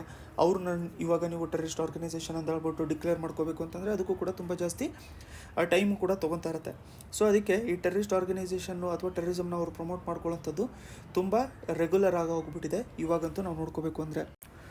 ಫಸ್ಟ್ ಆಫ್ ಆಲ್ ಆ ಥರ ಪಾಲಿಸೀಸ್ ಯಾಕೆ ಫಾಲೋ ಮಾಡ್ಕೊಳ್ಳುತ್ತೆ ಪಾಕಿಸ್ತಾನ ಅಂತಂದರೆ, ಫಸ್ಟು ಅದಕ್ಕೆ ಕಾಶ್ಮೀರ ತುಂಬಾ ಜಾಸ್ತಿ ಇಷ್ಟ. ಅದರ ಅಬ್ಸೆಷನು ಕಾಶ್ಮೀರ ಜೊತೆಗೆ ತುಂಬ ಜಾಸ್ತಿ ಇದೆ. ಅದ್ರ ಜೊತೆಗೆ ಅವರು ಎಕ್ಸ್ಪ್ಯಾಂಡ್ ಮಾಡ್ಕೋಬೇಕು ಅಂತಲೂ ಕೂಡ ಅವರ ಮೇಯ್ನು ಐಡಿಯಾಲಜಿ ಕೂಡ ಹೇಳ್ತಾ ಇರುತ್ತೆ. ಅದ್ರ ಜೊತೆಗೆ ಯಾವುದೇ ಪ್ರಾಪರ್ ಆಗಿರುವಂಥ ಲೀಡರ್ಶಿಪ್ ಇಲ್ಲ. ಯಾಕೆ ಲೀಡರ್ಶಿಪ್ ಇಲ್ಲ ಅಂತಂದರೆ, ನಾವು ಪಾಕಿಸ್ತಾನದಲ್ಲಿ ನೋಡ್ಕೋಬೇಕು ಅಂತಂದರೆ ಮಿಲಿಟ್ರಿಗೆ ತುಂಬ ಜಾಸ್ತಿ ಪವರ್ ಇರುತ್ತೆ ಅಲ್ಲಿ ಇರುವಂಥ ಗೌರ್ಮೆಂಟ್ಗಿನ. ಯಾಕಂತಂದರೆ ಮಿಲಿಟ್ರಿನೂ ಕೂಡ ಅವ್ರ ಕಡೆಯಿಂದ ಕೆಲವೊಂದು ಪೊಲಿಟಿಷಿಯನ್ಸ್ನ ಚೂಸ್ ಮಾಡಿ ಕಳಿಸ್ತಾರೆ. ಸೊ ಮಿಲಿಟ್ರಿಗೆ ತುಂಬ ಜಾಸ್ತಿ ಪವರ್ ಇರುತ್ತೆ. At the end of the day ಏನಾಗುತ್ತೆ ಅಂತಂದರೆ, ಪಾಕಿಸ್ತಾನದಲ್ಲಿ ಏನಾದ್ರು ಪ್ರಾಬ್ಲಮ್ ಬರ್ತಾಯಿದೆ ಅಂತಂದರೆ ಮಿಲಿಟ್ರಿನೇ ಓವರ್ ಪವರ್ ಮಾಡ್ಕೊಂಡ್ಬಿಟ್ಟಿರುತ್ತೆ ಗೌರ್ಮೆಂಟಿಗೆ. ಅದು ಹೇಳೋ ಮೀನಿಂಗ್ ಏನು ಅಂತಂದರೆ, ಸಿವಿಲಿಯನ್ ಲೀಡರ್ಶಿಪ್ಪು ಅಲ್ಲಿ ಕರೆಕ್ಟಾಗಿರುವಂಥದ್ದಿಲ್ಲ. ಅಕಸ್ಮಾತ್ ಸಿವಿಲಿಯನ್ ಲೀಡರ್ಶಿಪ್ ಬಂದ್ರೂ ಕೂಡ ಅವರು ತಮ್ಮ ಲೀಡರ್ಶಿಪ್ನ ಪೋರ್ಟ್ರೇ ಮಾಡ್ಕೊಳಕ್ಕಾಗಲ್ಲ. ಯಾಕೆ ಪೋರ್ಟ್ರೇ ಮಾಡ್ಕೊಳಕ್ಕಾಗಲ್ಲ ಅಂತಂದರೆ, ಅಲ್ಲಿ ಇರೋವಂಥದ್ದೇನು, ಅಲ್ಲಿ ಇರುವಂಥದ್ದು ಮಿಲಿಟ್ರಿ ಪವರು ಓವರ್ ರೂಲ್ ಮಾಡಿಕೊಂಡು ಸಿವಿಲಿಯನ್ ಪವರು ಬರೋಕ್ಕೆ ಆಗಲ್ಲ ಅಲ್ಲಿ. ಅದ್ರ ಜೊತೆಗೆ ಇಂಡಿಯಾ ಜೊತೆ ಪ್ಯಾರಿಟಿ ಕೂಡ ಅವರು ನೋಡ್ಕೋಬೇಕಾಗಿರುತ್ತೆ. ಎಲ್ಲ ಫೀಲ್ಡಲ್ಲೂ ಕೂಡ ಇಂಡಿಯಾ ಜೊತೆಗೆ ಕಂಪೇರ್ ಮಾಡ್ಕೋಬೇಕು ಅಂತ. ಸೊ ಆದರೆ ಅವ್ರು ಏನು ತಿಳ್ಕೊಬೇಕು ಅಂತಂದರೆ, ಇಂಡಿಯನ್ ಎಕಾನಮಿ ಎಷ್ಟು ದೊಡ್ಡದಾಗಿದೆ, ಪಾಕಿಸ್ತಾನ ಎಕಾನಮಿ ಎಷ್ಟು ದೊಡ್ಡದಾಗಿದೆ ಅದನ್ನು ಅವರು ನೋಡ್ಕೋಬೇಕು. ಸೊ ಈಗ ಇಂಡಿಯಾ ಏನಾದರೂ ಒಂದು ಸ್ಯಾಟಲೈಟ್ ಲಾಂಚ್ ಮಾಡಿದ್ರೆ ಪಾಕಿಸ್ತಾನ ಕೂಡ ಒಂದು ಸ್ಯಾಟಲೈಟ್ ಲಾಂಚ್ ಮಾಡೋಕ್ಕೆ ನೋಡುತ್ತೆ. ಬಟ್ ಇಂಡಿಯಾ ಏನು ಮಾಡುತ್ತೆ ಅಂತಂದರೆ, ಇಂಡಿಯಾನೇ ಡೆವಲಪ್ ಮಾಡಿಬಿಟ್ಟು ಒಂದು ಸ್ಯಾಟಲೈಟ್ನ ಲಾಂಚ್ ಮಾಡುತ್ತೆ. ಆದರೆ ಪಾಕಿಸ್ತಾನ ಏನು ಮಾಡುತ್ತೆ, ಚೈನಾದಿಂದ ಸ್ಯಾಟಲೈಟ್ ಇಸ್ಕೊಂಡು ಅದಕ್ಕೆ ಅವ್ರ ಕಡೆ ಇರೋಂಥ ಹೆಸರೊಂದು ಬಾಬೂರ್ ಅಂತ ಕೊಟ್ಬಿಟ್ನೋ, ಗಜ್ನಿ ಅಂತ ಕೊಟ್ಬಿಟ್ನೋ, ಆ ಥರದ್ದು ಒಂದು ಹೆಸರನ್ನ ಇಟ್ಕೊಂಡು ಅವರು ಲಾಂಚ್ ಮಾಡಿದ್ದೀವಿ ಅಂತ ಹೇಳ್ಬಿಟ್ಟು ಲಾಂಚ್ ಮಾಡುತ್ತೆ. ಯಾಕಂತಂದರೆ ಅಲ್ಲಿ ಅಷ್ಟೊಂದು ಬೇಕಾಗಿರುವಂಥ ಒಂದು ಇಂಟೆಲಿಜೆನ್ಸು ಪಾಕಿಸ್ತಾನಲ್ಲಿ ಇಲ್ಲ. ಇದು ಓವರ್ ಆಲ್ ವರ್ಲ್ಡ್ಗೆ ಕೂಡ ಗೊತ್ತು. ಹೈ ಲೆವೆಲ್ ಆಫ್ ರ್ಯಾಡಿಕಲೈಸೇಷನ್ ನಡೀತಾ ಇರುತ್ತೆ. ಯಾಕಂತಂದರೆ ಈ ಥರ ಎಕ್ಸ್ಪ್ಯಾನ್ಷನಿಸ್ಟ್ ಪಾಲಿಸಿ ಅವರು ಅಡಾಪ್ಟ್ ಮಾಡ್ಕೊತಾ ಇರ್ತಾರೆ. ಅದನ್ನು ನಾವು ರ್ಯಾಡಿಕಲೈಸೇಷನ್ ಅಂತ ಹೇಳ್ಬಿಟ್ಟು ಕರಿಬೋದು. ಅದ್ರ ಜೊತೆಗೆ ಲೋ ಲೆವೆಲ್ ಆಫ್ ಎಜುಕೇಷನ್ ಇದೆ. ಅದಾದಮೇಲೆ ಅವರಲ್ಲಿ ನೀರಿನ ಪ್ರಭಾವನೂ ಕೂಡ ಸ್ವಲ್ಪ ಕಮ್ಮಿನೇ ಇದೆ. ಸೊ ನಾವೇ ಅವ್ರಿಗೆ ನೀರು ಇಲ್ಲಿ ವಾಟರ್ ಶೇರಿಂಗ್ ಮಾಡ್ಕೊಳ್ಳೋಂಥದ್ದು. ಇಲ್ಲಿಂದ ಇಂಡಸ್ ಮತ್ತು ಟ್ರಿಬ್ಯೂಟರೀಸಲ್ಲಿ ಹೋಗ್ತಾ ಇರುತ್ತೆ. ಅದ್ರ ಪ್ರಕಾರ ಇಂಡಸ್ ವಾಟರ್ ಟ್ರೀಟಿನ ಕೂಡ ನಾವು ಸೈನ್ ಮಾಡ್ಕೊಂಡಿದ್ವಿ ಯಾವಾಗ 1960 ಸೊ ಇಂಡಸ್ ವಾಟರ್ ಟ್ರೀಟಿಯಲ್ಲಿ ಏನು ಮಾಡ್ಕೊಂಡಿತ್ತು ಅಂತಂದರೆ, ಆಲ್ಮೋಸ್ಟ್ 80% ವಾಟರು ಪಾಕಿಸ್ತಾನ್ಗೆ ಬಿಟ್ಟಿತ್ತು, ಮಿಕ್ಕಿದ್ದು 20% ನೀರು ಇಂಡಿಯಾಗೆ ಬಿಟ್ಟಿತ್ತು. ಅದು ಆನ್ ಕಂಡೀಷನ್ಸು. ಏನು ಕಂಡೀಷನ್ ಅಂತಂದರೆ, ಇಂಡಿಯಾ ಅದನ್ನು ಬರೀ ಕುಡಿಯೋಕ್ಕೋಸ್ಕರ ಯೂಸ್ ಮಾಡ್ಕೋಬೇಕು, ಆ ಥರದ್ದೆಲ್ಲ ಕೆಲವೊಂದು ಕಂಡೀಷನ್ ಬಿಟ್ಟಿತ್ತು. ಬಟ್ ಇವಾಗ ಅದೇನಾಗಿದೆ ಅಂತಂದರೆ, ಆ ಅಗ್ರಿಮೆಂಟ್ ಏನು 50-60 ವರ್ಷ ಇರುತ್ತಲ್ಲ, ಅದು ಎಂಡ್ ಆಗಿ ಹೋಗ್ಬಿಟ್ಟಿದೆ. ಇವಾಗ ಇಂಡಿಯಾನೂ ಕೂಡ ಕೆಲವೊಂದು ಸರಿ ಪ್ರೆಷರ್ ಆಗ್ತಾ ಇರುತ್ತೆ. ಇವಾಗ ಇಂಡಿಯಾಸ್ ವಾಟರ್ ಟ್ರೀಟಿನ ನಾವು ಫಾಲೋ ಮಾಡ್ಕೊಳ್ಳೋಕ್ಕಾಗಲ್ಲ. ಯಾಕಂತಂದರೆ ಅದರ ವ್ಯಾಲಿಡಿಟಿನೇ ಎಂಡ್ ಆಗಿದೆ ಅಂತ. ಪಾಕಿಸ್ತಾನ ಏನು ಹೇಳುತ್ತೆ ಅಂತಂದರೆ, ಒಂದು ಥರ್ಡ್ ಪಾರ್ಟಿ ಬಂದ್ಬಿಟ್ಟು ಇಂಡಿಯಾ ಮತ್ತು ಪಾಕಿಸ್ತಾನ ಮಧ್ಯದಲ್ಲಿ ಡಿಸ್ಕಷನ್ನು ಮಾಡಿಕೊಂಡು ಡಿಸಿಷನ್ನ ತೊಗೋಬೇಕು ಅಂತ. ಆದರೆ ಇಂಡಿಯಾ ಏನು ಹೇಳುತ್ತೆ ಅಂತಂದರೆ, ನಮ್ಮಿಬ್ಬರು ಮಧ್ಯದಲ್ಲಿ ಇರುವಂಥದ್ದು ನಾವೇ ರಿಸಾಲ್ವ್ ಮಾಡ್ಕೊಳ್ಳೋಣ, ನಿಮ್ಗೆ ಯಾಕೆ ಥರ್ಡ್ ಪಾರ್ಟಿ ಬೇಕು, ಥರ್ಡ್ ಪಾರ್ಟಿಯಿಂದ ನೀವು ಯಾಕೆ ಇನ್ಫ್ಲುಯೆನ್ಸ್ ಹಾಕ್ಸ್ಕೊಬೇಕು, ನಿಮಗೆ ಡಿಸಿಷನ್ ತೊಗೊಳಕ್ಕಾಗಲ್ವಾ, ನೀವೇ ಡಿಸಿಷನ್ ತೊಗೊಳ್ಳಿ ಅಂತ ಹೇಳ್ಬಿಟ್ಟು ಇಂಡಿಯಾನು ಕೂಡ ಹೇಳ್ತದೆ. ಸೊ ಇವಾಗವರೆಗೂ ನಾವು ಪಾಕಿಸ್ತಾನ ಬಗ್ಗೆ ನೋಡ್ಕೊಂಡ್ರೆ ಹಂಗೆ ಟೋನು ಕಂಪ್ಲೀಟಾಗಿ ನೆಗೆಟಿವ್ನೇ ಇರುತ್ತೆ. ಯಾಕೆಂತಂದರೆ ರಿಸಾಲ್ವ್ ಮಾಡ್ಕೋಬೇಕು ಅಂತ ನೋಡ್ಕೊಂಡ್ರೂ ಕೂಡ ಕೆಲವೊಂದು ಸರಿ ಟೆರರಿಸ್ಟ್ ಅಟ್ಯಾಕ್ ಮಾಡ್ಕೊಂಡ್ಬಿಟ್ಟಿರ್ತಾರೆ, ಬಾಂಬಿಂಗ್ಸ್ ಮಾಡ್ಕೊಂಡ್ಬಿಟ್ಟಿರ್ತಾರೆ. ಸೊ ಅದಕ್ಕೆ ಇಂಡಿಯಾ ಮತ್ತು ಪಾಕಿಸ್ತಾನ ಯಾವಾಗಲೂ ಕೂಡ ನೆಗೆಟಿವಲ್ಲೇ ರಿಲೇಷನ್ಸು ಬರ್ತಾಯಿದೆ. ಟ್ರೇಡ್ ಅಂತೂ ನಡೀತಾ ಇರುತ್ತೆ. ಬಟ್ ಟ್ರೇಡು ಏನಾದರೂ ಪ್ರಾಬ್ಲಮ್ಸ್ ಏನಾದರೂ ಆಗ್ತಾಯಿದ್ರೆ ನಾವು ಕ್ರಿಕೆಟ್ ಆಡಲ್ಲ ಅಥವಾ ಟ್ರೇಡ್ ಸ್ಟಾಪ್ ಮಾಡ್ತೀವಿ, ಆ ಥರದ್ದು ಕೆಲವೊಂದು ಪ್ರಾಬ್ಲಮ್ಸ್ ನಡೀತಾ ಇರುತ್ತೆ. ಇಂಡಿಯಾ ಬಾಂಗ್ಲಾದೇಶ್ ಅಂತ ನಾವು ನೋಡ್ಕೋಬೇಕು ಅಂತಂದರೆ, ರೀಸೆಂಟಾಗಿ ನಾವು ನೋಡ್ಕೊಂಡಿರೋ ಹಂಗೆ ಇಂಡಿಯಾ ಬಾಂಗ್ಲಾದೇಶ್ ಮಧ್ಯದಲ್ಲಿ ರಿಲೇಷನ್ನು ತುಂಬ ಜಾಸ್ತಿ ಇನ್ಕ್ರೀಸ್ ಆಗಿದೆ. ನಮ್ಮ ಪ್ರೈಮ್ ಮಿನಿಸ್ಟರ್ ಅವರು ಬಾಂಗ್ಲಾದೇಶಿಗೆ ವಿಸಿಟ್ ಮಾಡ್ಕೊತಾ ಇರ್ತಾರೆ. ಅದ್ರ ಜೊತೆಗೆ ಬಾಂಗ್ಲಾದೇಶಿನ ಪ್ರೈಮ್ ಮಿನಿಸ್ಟರು ಕೂಡ ಇಂಡಿಯಾಗೆ ವಿಸಿಟ್ ಮಾಡ್ಕೊತಾ ಇರ್ತಾರೆ. ಒಳ್ಳೆ ಒಂದು ರಿಲೇಷನ್ನ ಕ್ಯಾರಿಔಟ್ ಮಾಡ್ಕೊತಾ ಇರ್ತಾರೆ. ಅದ್ರ ಜೊತೆಗೆ ಪ್ರೈಮ್ ಮಿನಿಸ್ಟರ್ ಮೋದಿ ಅವ್ರನ್ನ ಬಾಂಗ್ಲಾದೇಶು ಕೂಡ ಇವಾಗ ಮಾರ್ಚಲ್ಲಿ ಇನ್ವೈಟ್ ಮಾಡಿದೆ. ಅವ್ರದ್ದು 50th ಆ್ಯನಿವರ್ಸರಿ ಇಂಡಿಪೆಂಡೆನ್ಸಿಂದು ಸೆಲೆಬ್ರೇಟ್ ಮಾಡ್ಕೊತಾರಲ್ಲ ಅಂತಂದರೆ 1971ಇಂದ ಈಗ 2021ಗೆ 50th ಆ್ಯನಿವರ್ಸರಿ ಆಗುತ್ತೆ ಇಂಡಿಪೆಂಡೆನ್ಸ್ನ ಅವರು ಅಚೀವ್ ಮಾಡಿಕೊಂಡು. ಸೊ ಇಂಡಿಪೆಂಡೆನ್ಸಲ್ಲಿ ಪಡ್ಕೋಬೇಕು ಅಂತಂದ್ರೇ ಇಂಡಿಯಾ ಹೆಲ್ಪ್ ಮಾಡ್ಕೊಂಡಿದೆ. ಸೊ ಅದಕ್ಕೆ ಇಂಡಿಯಾನ ಇನ್ವೈಟ್ ಮಾಡ್ಕೊಂಡಿದ್ದಾರೆ ಅಂತಂದರೆ ಒಂದು ಒಳ್ಳೆ ರಿಲೇಷನಲ್ಲಿ ಇದೆ ಇಂಡಿಯಾ ಮತ್ತು ಬಾಂಗ್ಲಾದೇಶ. ಹಿಸ್ಟಾರಿಕಲಿ ನಾವು ನೋಡ್ಕೋಬೇಕು ಅಂತಂದರೆ ಅದೇ ನಾವು ನೋಡ್ಕೊಂಡಿರೋಂಗೆ ಲಿಬರಲೈಸೇಷನ್ ಆಫ್ ಪಾಕಿಸ್ತಾನಿಗೆ ಅದು ನಾವು ಹೆಲ್ಪ್ ಮಾಡ್ಕೊಂಡಿದ್ವಿ. ಇವಾಗ ಅವರು ಕೂಡ ನಮಗೆ 2021 ಇಂಡಿಪೆಂಡೆನ್ಸಿಗೆ ಇನ್ವೈಟ್ ಮಾಡ್ಕೊಂಡಿರೋದ್ರಿಂದ ಒಂದು ಒಳ್ಳೆ ಸಿಂಬಲ್ಲು ಅಂತ ಹೇಳ್ಬಿಟ್ಟು ನಾವು ಕರಿಬೋದು. ಅದ್ರ ಜೊತೆಗೆ ಸೆಂಟ್ರಲ್ ಗೌರ್ಮೆಂಟು ಇವಾಗಲೇ ಅಗ್ರೆಸಿವ್ ಆಗಿ ಪುಷ್ ಮಾಡ್ಕೊತಾ ಇದೆ ಬಾಂಗ್ಲಾದೇಶ ಜೊತೆಗೆ ಡಿಪ್ಲೊಮಸಿನ ನಾವು ಇನ್ಕ್ರೀಸ್ ಮಾಡ್ಕೋಬೇಕು ಅಂತ. ಅದ್ರ ಜೊತೆಗೆ ರೀಸೆಂಟಾಗಿ ನಾವು ಕರೆಂಟ್ ಅಫೇರ್ಸಲ್ಲೂ ಕೂಡ ನೋಡ್ಕೊಂಡಿರೋಂಗೆ ಇಂಡಿಯಾ ಮತ್ತು ಬಾಂಗ್ಲಾದೇಶ ಮಧ್ಯದಲ್ಲಿ ಏನು ರೈಲ್ವೆ ಲಿಂಕ್ಸ್ ಇದಾವಲ್ಲ ಅವನ್ನೆಲ್ಲದನ್ನೂ ಕೂಡ ನಾವು ರೆಸ್ಯೂಮ್ ಮಾಡ್ಕೊಂಡಿದ್ದೀವಿ. Bangladesh one of the most important partners. ಯಾಕೆ ಅಂತಂದರೆ ನಾವಿಲ್ಲಿ ಮ್ಯಾಪ್ ನೋಡ್ಕೋಬೇಕು ಅಂತಂದರೆ ಇಂಡಿಯಾ ಬಾರ್ಡರ್ ಬಂದ್ಬಿಟ್ಟು ಆಲ್ಮೋಸ್ಟ್ ಈ ಥರ ಇದೆ, ಕರೆಕ್ಟ್ ಅಲ್ವಾ? ಸೊ ಈ ರೀಜನಲ್ಲಿ ಬರುವಂಥದ್ದು ನಮಗೆ ಯಾವುದು ಬಾಂಗ್ಲಾದೇಶ ಬರ್ತಾ ಇರುತ್ತೆ. ಇವಾಗ ನಾವು ನಾರ್ತ್ ಈಸ್ಟಿಗೆ ತಲುಪಬೇಕು ಅಂತಂದರೆ ಈ ಕಡೆಯಿಂದ ಇಲ್ಲಿ ಏನು ಚಿಕನ್ ಸ್ನೆಕ್ ಅಂತ ಇದೆಯಲ್ಲ ಇಲ್ಲಿ ಮಧ್ಯದಲ್ಲಿ ಅಲ್ಲಿಂದ ನಾವು ತಲುಪಬೇಕು. ಬಟ್ ಬಾಂಗ್ಲಾದೇಶ ಜೊತೆ ಒಳ್ಳೆ ರಿಲೇಷನ್ ಆದರೆ ನಾವು ಡೈರೆಕ್ಟಾಗಿ ಇಲ್ಲಿಂದನೇ ನಾರ್ತ್ ಈಸ್ಟಿಗೆ ತಲುಪ್ಬೋದು. ಸೊ ಅದಕ್ಕೆ ಜಾಗ್ರಫಿಕಲಿನೂ ಕೂಡ ತುಂಬ ಇಂಪಾರ್ಟೆಂಟ್ ಆಗುತ್ತೆ ನಮಗೆ ಬಾಂಗ್ಲಾದೇಶ. ಸೊ ಅದಕ್ಕೆ ರೈಲ್ವೆ ಲಿಂಕ್ಸು ನಾವು ಇಲ್ಲಿಂದ ಚಿಕ್ಕದಾಗಿ ಅಂತಂದರೆ ಇಲ್ಲಿ ಬಾಂಗ್ಲಾದೇಶ ಇದ್ದರೆ ಇಲ್ಲಿ ನಾರ್ತ್ ಈಸ್ಟಿಂದ ಇಲ್ಲಿಗೆ ಚಿಕ್ಕದಾಗಿ ನಾವು ರೈಲ್ವೆ ಲೈನು ಅಪ್ಲೈ ಮಾಡ್ಕೊತಾ ಇದ್ದೀವಿ. ರೈಲ್ವೆ ಲಿಂಕು ನಾವು ಸ್ಟಾರ್ಟು ಮಾಡ್ಕೊತಾ ಇದ್ದೀವಿ. ಅದ್ರ ಜೊತೆಗೆ ಅಖೋರಾ ಮತ್ತು ಅಗರ್ತಲಾ ರೈಲ್ವೆ ಲಿಂಕ್ ಲೈನ್ ಇದೆಯಲ್ಲ ಅದು 2021 ಎಂಡ್ ಅಷ್ಟೊತ್ತಿಗೆ ಸ್ಟಾರ್ಟ್ ಆಗುತ್ತೆ, ಇಂಡಿಯಾನ ಕನೆಕ್ಟ್ ಮಾಡುತ್ತೆ. ನಾರ್ತ್ ಈಸ್ಟಿಗೆ ನಮಗೆ ಒಳ್ಳೆ ಕನೆಕ್ಷನು ಕೂಡ ಸಿಗುತ್ತೆ. ಅದ್ರ ಜೊತೆಗೆ ಇಂಡಿಯಾ ಏನು ಮಾಡುತ್ತೆ ಅಂತಂದರೆ ಪೋರ್ಟ್ಸು ಮತ್ತು ರೋಡ್ವೇಸು ಕೂಡ ಡೆವಲಪ್ ಮಾಡ್ತಾ ಇದೆ. ಎಲ್ಲಿ ಬಾಂಗ್ಲಾದೇಶಲ್ಲಿ ಆ್ಯಕ್ಚುಲಿ ಇದು. ಸೊ ಬಾಂಗ್ಲಾದೇಶಲ್ಲಿ ಇಂಡಿಯಾ ಪೋರ್ಟ್ಸು ಮತ್ತು ರೋಡ್ವೇಸು ತುಂಬ ಒಳ್ಳೆಯದಾಗಿ ಇಂಪ್ರೂವ್ ಮಾಡ್ತಾ ಇದೆ. ಬಾಂಗ್ಲಾದೇಶಿಗೆ ಇಂಡಿಯಾ ಎಷ್ಟು ಸಪೋರ್ಟ್ ಮಾಡುತ್ತೆ ಅಂತಂದರೆ ಇಂಡಿಯಾ ಏನು ಹೇಳುತ್ತೆ, ತಮ್ಮ ಮ್ಯಾನುಫ್ಯಾಕ್ಚರರು ಇಂಡಿಯಾದಲ್ಲಿ ಇರುವಂಥ ಮ್ಯಾನುಫ್ಯಾಕ್ಚರರು ಬಾಂಗ್ಲಾದೇಶಲ್ಲಿ ಹೋಗ್ಬಿಟ್ಟು ಫ್ಯಾಕ್ಟ್ರಿನ ಸ್ಟಾರ್ಟ್ ಮಾಡಿ ಅಲ್ಲಿ ಇರುವಂಥ ಜನರಿಗೆ ಕೆಲಸ ಕೊಡೋದು. ಆ ಕೆಲಸ ಕೊಟ್ಟಿರೋಂಥ ಗೂಡ್ಸ್ನ ವಿತೌಟ್ ಎನಿ ಟ್ರೇಡು ನಾವು ಇಂಡಿಯಾಗೆ ತರಿಸ್ಕೊಳ್ಳೋಂಥದ್ದು. ಇದನ್ನು ಇಂಡಿಯಾದಲ್ಲೇ ಮಾಡ್ಕೋಬೋದಲ್ವಾ? ಬಟ್ ಬಾಂಗ್ಲಾದೇಶಲ್ಲಿ ಯಾಕೆ ಮಾಡ್ಕೊತೀವಿ ಅಂತಂದರೆ ಅವ್ರಿಗೆ ಸಪೋರ್ಟ್ ಮಾಡಿಬಿಟ್ಟು ಅವರಲ್ಲೂ ಕೂಡ ನಾವು ಕೆಲಸ ಕೊಡೋದಕ್ಕೋಸ್ಕರ ಈ ಥರ ಸ್ಟೆಪ್ಸ್ ಎಲ್ಲ ನಾವು ತೊಗೊಂಡಿರ್ತೀವಿ. ಸೊ ಬಾಂಗ್ಲಾದೇಶಿಗೆ ಈ ಬಾಂಗ್ಲಾದೇಶ ಬಂದ್ಬಿಟ್ಟು ಇಂಡಿಯಾದು ಲಾರ್ಜೆಸ್ಟ್ ಟ್ರೇಡಿಂಗ್ ಪಾರ್ಟ್ನರ್ ಆಗುತ್ತೆ ಸೌತ್ ಏಷ್ಯಾದಲ್ಲಿ. ಎಸ್ಪೆಷಲಿ ಹೆಸರು ನೆನ್ಪಿಟ್ಕೊಂಡಿರಿ, ಸೌತ್ ಏಷ್ಯಾ. ಬಟ್ ಪ್ರಾಬ್ಲಮ್ಸ್ ಏನಿದೆ, ಇಶ್ಯೂಸ್ ಏನು ರಿಸಾಲ್ವ್ ಮಾಡ್ಕೋಬೇಕು ಅಂತಂದರೆ ಬಾರ್ಡರ್ ಇಶ್ಯೂ. ಸೊ ಸೆನ್ಸಿಟಿವ್ ಇದೆ ಇಶ್ಯೂ. ಇದಕ್ಕೆ ನಾವು ಒಂದು ಜಾಗ್ರಫಿ ನೋಡ್ಕೋಬೇಕು ಅಂತಂದರೆ ಏನಾಗಿತ್ತು ಅಂತಂದರೆ ಮುಂಚೆ ಈ ಥರ ಇತ್ತಲ್ಲ. ಸೊ ಇಲ್ಲಿ ಕಂಪ್ಲೀಟಾಗಿ ಇಲ್ಲಿ ಇವಾಗ ನಮಗೆ ಬಾಂಗ್ಲಾದೇಶ ಇರುವಂಥದ್ದು. ಬಟ್ ಮುಂಚೆ ಹಿಸ್ಟಾರಿಕಲಿ ಈ ಥರ ಇರಲಿಲ್ಲ ಇದು. ಯಾಕಂತಂದರೆ ರಾಜರೆಲ್ಲ ರೂಲ್ ಮಾಡ್ಕೊತಾ ಇದ್ರಲ್ಲ, ಅವಾಗ ಏನಾಗ್ತಾಯಿತ್ತು ಅಂತಂದರೆ ಕಂಪ್ಲೀಟಾಗಿ ಈ ಥರನೇ ಇತ್ತದು. ಅವಾಗ ಏನಾಗ್ತಾಯಿತ್ತು, ನಮ್ಮ ಕಡೆ ಬಂಗಾಲಲ್ಲಿ ಒಂದು ರಾಜ, ಬಾಂಗ್ಲಾದೇಶಲ್ಲಿ ಒಂದು ರಾಜ. ಇವ್ರು ಏನು ಮಾಡ್ತಿದ್ರು ಅಂತಂದರೆ ಒಂಥರ ಚೆಸ್ ಥರ ಗೇಮ್ ಆಡ್ತಿದ್ರು ಅವರು. ಸೊ ಚೆಸ್ ಥರ ಗೇಮ್ ಆಡೋದ್ರಲ್ಲಿ ಲ್ಯಾಂಡ್ಗಳನ್ನೇ ಅವರು ಬಿಡ್ಡಿಂಗ್ ಮಾಡ್ಕೊಂಡ್ಬಿಡ್ತಿದ್ರು. ಸರಿ ನೀವು ವಿನ್ ಆದರೆ ಈ ಲ್ಯಾಂಡ್ನ ತೊಗೊಂಬಿಡಿ, ನೀವು ವಿನ್ ಆದರೆ ಈ ಲ್ಯಾಂಡ್ನ ತೊಗೊಂಬಿಡಿ ಅಂತ ಹೇಳ್ಬಿಟ್ಟು. ಸೊ ಅದಕ್ಕೆ ಏನಾಗಿತ್ತು ಅಂತಂದರೆ ಇಂಡಿಯಾದಲ್ಲಿ ಎಷ್ಟೊಂದು ಬಾಂಗ್ಲಾದೇಶ್ ಟೆರಿಟರೀಸ್ ಇತ್ತು, ಬಾಂಗ್ಲಾದೇಶಲ್ಲೂ ಕೂಡ ಎಷ್ಟೊಂದು ಇಂಡಿಯನ್ ಟೆರಿಟರೀಸ್ ಇತ್ತು. ಬಟ್ ಅದನ್ನು ರೀಸೆಂಟಾಗಿ ಒಂದು ಅಮೆಂಡ್ಮೆಂಟ್ ಮೂಲಕ ಏನು ಮಾಡ್ಕೊಂಡಿದ್ದೀವಿ ಅಂತಂದರೆ ಎಲ್ಲರೂ ಎಕ್ಸ್ಚೇಂಜ್ ಮಾಡ್ಕೊಂಡ್ಬಿಟ್ಟಿದ್ದೀವಿ. ನಾವು ಮತ್ತು ಬಾಂಗ್ಲಾದೇಶ ಅದನ್ನು ಎಕ್ಸ್ಚೇಂಜ್ ಮಾಡ್ಕೊಂಡ್ಬಿಟ್ಟಿದ್ದೀವಿ ನೀಟಾಗಿ ಅಡ್ಮಿನಿಸ್ಟ್ರೇಷನು ಈಸಿ ಆಗೋದಕ್ಕೋಸ್ಕರ. ಬಟ್ ಅಂದ್ರೂ ಕೂಡ ಕೆಲವೊಂದು ಸರಿ ಬಾಂಗ್ಲಾದೇಶ ಮಧ್ಯದಲ್ಲಿ ಟ್ರೇಡ್ ಇದು ಬಾರ್ಡರ್ ಸೆನ್ಸಿಟಿವ್ ಇಶ್ಯೂಸ್ ಇರುತ್ತೆ. ಯಾಕೆ ಅಂತಂದರೆ ಇಂಡಿಯಾ ಬಾಂಗ್ಲಾದೇಶ್ ಬಾರ್ಡರ್ ನಾವು ನೋಡ್ಕೋಬೇಕು ಅಂತಂದರೆ ಇಂಡಿಯಾ ಪಾಕಿಸ್ತಾನ ಥರ ಕಂಪ್ಲೀಟಾಗಿ ರಿಜಿಡಾಗಿ ನಾವು ಅದನ್ನು ಡಿವೈಡ್ ಮಾಡ್ಕೊಂಡಿಲ್ಲ. ಯಾಕೆ ಅಂತಂದರೆ ನಮ್ಮಲ್ಲಿ ಅವರಲ್ಲಿ ರಿಲೇಷನು ತುಂಬ ಚೆನ್ನಾಗಿರೋದ್ರಿಂದ ಬಾರ್ಡರ್ನ ನಾವು ಸ್ವಲ್ಪ ಸೆನ್ಸಿಟಿವ್ ಆಗಿ ಇಟ್ಕೊಂಡಿದ್ದೀವಿ. ಅದ್ರ ಜೊತೆಗೆ ಅಲ್ಲಿ ಸುಂದರ್ಬನ್ಸು ಕೂಡ ಇರೋದ್ರಿಂದ ರಿವರ್ಸು ಕೂಡ ತುಂಬ ಜಾಸ್ತಿ ಇರೋದ್ರಿಂದ ಕಂಪ್ಲೀಟಾಗಿ ನಾವು ಆ್ಯಕ್ಸಸ್ನ ಅಲ್ಲಿ ಪ್ರೊವೈಡ್ ಮಾಡ್ಕೊಳ್ಳೋಕ್ಕಾಗಲ್ಲ. ಅದರಲ್ಲಿ 25 Bangladeshis were killed in the first 6 months of 2020 along with the borders by Indian forces. ಅದ್ರ ಬಗ್ಗೆ ನಾವು ಅಷ್ಟೊಂದು ನೋಟು ಮಾಡ್ಕೊಳ್ಳೋಕ್ಕಾಗಲ್ಲ ಅಂತಂದರೆ ನ್ಯೂಸ್ ಪೇಪರಲ್ಲೂ ಅಷ್ಟೊಂದು ಕೊಡ್ತಾ ಇರಲ್ಲ. ಬಟ್ ಇಂಟರ್ನ್ಯಾಷನಲ್ ಮೀಡಿಯಲ್ಲಿ ನಾವು ನೋಡ್ಕೊಂಡಿದ್ರೆ ಅದ್ರ ಬಗ್ಗೆ ಕೊಡ್ತಾ ಇರುತ್ತೆ. ಈ ಥರ ಮಾಡ್ಕೊಳ್ಳೋದ್ರಿಂದ ಏನಾಗುತ್ತೆ ಅಂತಂದರೆ ಅವ್ರ ಕಡೆಯಿಂದ ರೆಫ್ಯೂಜೀಸ್ ಬರ್ತಾರೆ ಅಂತ ನಾವು ಅವ್ರ ಮೇಲೆ ಅಟ್ಯಾಕ್ ಮಾಡೋದ್ರಿಂದ ಏನಾಗುತ್ತೆ, ಅವ್ರ ರಿಲೇಷನ್ ಇವಾಗೇನು ತುಂಬ ಚೆನ್ನಾಗಿದೆಯಲ್ಲ ಅದು ಸ್ವಲ್ಪ ನೆಗೆಟಿವ್ ಆಗಿ ಅಫೆಕ್ಟ್ ಮಾಡ್ಕೊತಾ ಇರುತ್ತೆ. ಅದ್ರ ಜೊತೆಗೆ Teesta water dispute. So Bangladesh ಮತ್ತು ಇಂಡಿಯಾ ಮಧ್ಯದಲ್ಲಿ ತೀಸ್ತಾ ನೀರನ್ನ ನಾವು ಯಾವ ಥರ ಶೇರ್ ಮಾಡ್ಕೋಬೇಕು ಅಂತ ಅದೊಂದು ಡಿಸ್ಪ್ಯೂಟ್ ಇದೆ. ಸಿಟಿಸನ್ಶಿಪ್ ಅಮೆಂಡ್ಮೆಂಟ್ ಆ್ಯಕ್ಟು, ಇದ್ರ ಪ್ರಕಾರ ನಾವೇನಂತ ಕರಿತೀವಿ, ಇಲ್ಲಿಗಲ್ ಇಮಿಗ್ರೆಂಟ್ಸ್ ಅಂತ ಹೇಳ್ಬಿಟ್ಟು ಕರಿತಾ ಇರ್ತೀವಿ. ಬಾಂಗ್ಲಾದೇಶದಿಂದ ಯಾರು ಇಂಡಿಯಾಗೆ ಬಂದಿದ್ದಾರೆ ಅವ್ರನ್ನ ವಾಪಸ್ ಕಳಿಸ್ಬೇಕು ಅಂತ ಹೇಳ್ಬಿಟ್ಟು ನಾವು ನೋಡ್ಕೊತಾ ಇರ್ತೀವಿ. ಸೊ ಇದೇನಾಗುತ್ತೆ ಅಂತಂದರೆ ಒಂಥರ ನೆಗೆಟಿವ್ ಮೆಸೇಜ್ ಕಳಿಸ್ದಂಗೆ ಆಗುತ್ತೆ, ನೆಗೆಟಿವ್ ಇಂಪ್ರೆಷನ್ ಕೊಟ್ಟಂಗೆ ಆಗುತ್ತೆ ಇಂಡಿಯಾದ್ದು ಬಾಂಗ್ಲಾದೇಶಲ್ಲಿ. ಅವನ್ನೆಲ್ಲ ಬಿಟ್ಬಿಟ್ರೆ ನಮ್ಮದೆಲ್ಲ ರಿಲೇಷನ್ನು ತುಂಬ ಚೆನ್ನಾಗಿದೆ ಬಾಂಗ್ಲಾದೇಶ ಜೊತೆಗೆ. ಅದ್ರ ಜೊತೆಗೆ ಚೈನಾನು ಕೂಡ ಇನ್ಫ್ಲುಯೆನ್ಸು ತುಂಬ ಜಾಸ್ತಿ ಮಾಡ್ತಾಯಿದೆ. ಯಾವುದರಲ್ಲಿ? ಬಾಂಗ್ಲಾದೇಶಲ್ಲಿ ಇನ್ಫ್ರಾಸ್ಟ್ರಕ್ಚರ್ ಪ್ರಾಜೆಕ್ಟ್ಸ್ನೆಲ್ಲ ಬಿಲ್ಡ್ ಮಾಡುವಂಥದ್ದು, ಎಕನಾಮಿಕ್ ಕೋಆಪ್ರೇಷನ್ನ ಎಕ್ಸ್ಪ್ಯಾಂಡ್ ಮಾಡುವಂಥದ್ದು, ಈ ಥರದ್ದೆಲ್ಲ ಚೈನಾ ತುಂಬ ಜಾಸ್ತಿ ಮಾಡ್ಕೊತಾ ಇದೆ. ಸೊ ಇದನ್ನು ಇಂಡಿಯಾ ಮೋಸ್ಟ್ ಇಂಪಾರ್ಟೆಂಟಾಗಿ ಬ್ಯಾಲೆನ್ಸ್ ಮಾಡ್ಕೋಬೇಕಾಗಿ ನಾವು ನೋಡ್ಕೋಬೇಕು. ಇಂಡಿಯಾ ಆ್ಯಂಡ್ ಚೈನಾ ಅಂತ ನಾವು ನೋಡ್ಕೋಬೇಕು ಅಂತಂದರೆ ಇಂಡಿಯಾ ಆ್ಯಂಡ್ ಚೈನಾ ನಮ್ಮಲ್ಲಿ ಬಾರ್ಡರ್ ಇಶ್ಯೂಸ್ನ ನಾವು ಫಸ್ಟ್ ಸ್ಲೈಡಲ್ಲೇ ನೋಡ್ಕೊಂಡಿದ್ದೀವಿ. ಅದೇ ರೀಸೆಂಟಾಗಿ ನಾವು ನೋಡ್ಕೋಬೇಕು ಅಂತಂದರೆ ಫಿಂಗರ್ 4 to ಫಿಂಗರ್ 8 ಇಂಡಿಯನ್ ಟ್ರೂಪ್ಸಿಂದು ಇಶ್ಯೂ ಕೂಡ ನಡೀತಾ ಇತ್ತು ಇಂಡಿಯಾ ಮತ್ತು ಚೈನಾ ಮಧ್ಯದಲ್ಲಿ. ಸೊ ಇದ್ರ ಬಗ್ಗೆ ಇವಾಗಲೇ ತುಂಬಾ ಜಾಸ್ತಿ ಡಿಸ್ಕಸ್ ಮಾಡ್ಕೊಂಡಿದ್ದೀವಿ. ಇವಾಗಲೇ ಯಾವ ಥರ ಚೈನಾ ಒಂದು ಕೋಹೆರ್ಸಿವ್ ಡಿಪ್ಲೊಮಸಿ ಫಾಲೋ ಮಾಡ್ಕೊಳುತ್ತೆ. ಫಸ್ಟು ಒಂದು 2 ಕಿಲೋಮೀಟ್ರ್ ಬಂದ್ಬಿಡೋದು, ಅದಾದಮೇಲೆ 1 ಕಿಲೋಮೀಟ್ರ್ ವಾಪಸ್ ಹೋಗುವಂಥದ್ದು. ಸೊ ಅವ್ರು ಏನು ಹೇಳ್ತಾರೆ ಅಂತಂದರೆ ನಾವು ವಾಪಸ್ ಹೋಗಿದ್ದೀವಿ ಅಂತ, ಬಟ್ ಆ್ಯಕ್ಚುಲಿ ಮಿಕ್ಕಿದ 1 ಕಿಲೋಮೀಟ್ರ್ ವಾಪಸ್ ಬಂದಿರೋದು ಅವರು ನೋಡ್ಕೊಳ್ಳಲ್ಲ. ಸೊ ಈ ಥರ ಒಂದು ಪ್ರೊವೋಕ್ ಮಾಡಿಬಿಟ್ಟು ಎಕ್ಸ್ಪ್ಯಾಂಡ್ ಮಾಡ್ಕೊಳ್ಳೋಂಥ ಪಾಲಿಸಿನ ಚೈನಾ ನಮ್ಮಲ್ಲಿ ಅಡಾಪ್ಟ್ ಮಾಡ್ಕೊತಾ ಇದೆ. ಬಟ್ ಇದನ್ನು ಅವರು ನೋಡ್ಕೋಬೇಕು. ಇದನ್ನು ಇಂಟರ್ನ್ಯಾಷನಲಿ ಕೂಡ ಎಲ್ಲರೂ ನೋಡ್ಕೊತಾ ಇರ್ತಾರೆ. ಇಂಟರ್ನ್ಯಾಷನಲಿ ಕೂಡ ಅದನ್ನು ನೀಟಾಗಿ ಹ್ಯಾಂಡಲ್ ಮಾಡ್ಕೋಬೇಕು. ಸೊ ಜೂನಲ್ಲಿ ಆಗಿರೋಂಥ ನಾವು ಇಶ್ಯೂನು ಕೂಡ ನೋಡ್ಕೊಂಡಿದ್ದೀವಿ. ಜೂನ್ 2020 ಇಂಡಿಯಾ ಮತ್ತು ನಮಗೆ ಚೈನಾ ಮಧ್ಯದಲ್ಲಿ ಆಗಿರೋಂಥ ಡಿಫ್ರೆನ್ಸಸ್ಸು ಕೂಡ ನೋಡ್ಕೊಂಡಿದ್ದೀವಿ. ಅದಕ್ಕಿಂತ ಮುಂಚೆ ನಾವು ಡೋಕ್ಲಾಮ್ ಇಶ್ಯೂ ಕೂಡ ನೋಡ್ಕೊಂಡಿದ್ದೀವಿ. ಸೊ ಒಟ್ಟಿನಲ್ಲಿ ಬಾರ್ಡರು ತುಂಬ ಜಾಸ್ತಿ ಸೆನ್ಸಿಟಿವ್ ಆಗಿದೆ. ಅದ್ರ ಜೊತೆಗೆ ನಾವೇನು ಮಾಡ್ಕೋಬೇಕು ಅಂತಂದರೆ ಕರೆಕ್ಟಾಗಿ ಒಂದು ಡೈಲಾಗ್ ಮೂಲಕ ನಾವು ಅದನ್ನು ಸಾಲ್ವ್ ಮಾಡ್ಕೋಬೇಕು. ಅದರಲ್ಲಿ ಚೈನಾನು ಕೂಡ ಅಷ್ಟೊಂದು ಎಕ್ಸ್ಪೆನ್ಷನಾಗಿ ಯೂಸ್ ಮಾಡ್ಕೊಳ್ಳೋಕ್ಕೆ ಮುಂದೆ ಬರ್ತಾ ಇರಬಾರ್ದು. ನೋಡಿ, ಇಂಡಿಯಾ ಎಷ್ಟೇ ಸಾಫ್ಟ್ ಆಗಿದ್ರೂ ಕೂಡ ಚೈನಾ ಏನು ಮಾಡುತ್ತೆ, ಅಗ್ರೆಸಿವ್ ಆಗಿ ಎಲ್ಲರ ಮೇಲೂ ಕೂಡ ಆ ಥರ ಅಟ್ಯಾಕ್ ಮಾಡ್ಕೊಳ್ಳೋಕ್ಕೆ ಸ್ಟಾರ್ಟ್ ಮಾಡ್ಕೊಳ್ಳುತ್ತೆ. ಇವಾಗ ಜೂನಲ್ಲಿ ಯಾಕೆ ಅಟ್ಯಾಕ್ ಮಾಡ್ಕೊಳ್ಳೋಂಥ ಪರಿಸ್ಥಿತಿ ಅವ್ರಿಗೆ ಬಂತು ಅಂತಂದರೆ ಅದಕ್ಕಿಂತ ಮುಂಚೆ ನಾವು ನೋಡ್ಕೋಬೇಕು ಅಂತಂದರೆ ಮಾರ್ಚಲ್ಲಿ ಎಲ್ಲರೂ ಕೂಡ ಕೊರೋನಾ ವೈರಸ್ನ ಚೈನಾ ವೈರಸ್ ಅಂತ ಹೇಳ್ಬಿಟ್ಟು ಕರಿತಾಯಿದ್ರು. ಸೊ ಜನರ ಪರ್ಸ್ಪೆಕ್ಟಿವ್ನ ಬೇರೆ ಕಡೆ ಶಿಫ್ಟ್ ಮಾಡ್ಕೋಬೇಕು ಅಂತ ಹೇಳ್ಬಿಟ್ಟು ಅದ್ರ ಜೊತೆಗೆ ಚೈನಾದಲ್ಲಿ ಸಿಟಿಸನ್ಸು ಏನು ಮಾಡ್ಕೊತಾಯಿದ್ರು, ತುಂಬಾ ಜಾಸ್ತಿ ಜಾಬ್ಸ್ನ ಲೂಸ್ ಮಾಡ್ಕೊತಾಯಿದ್ರು.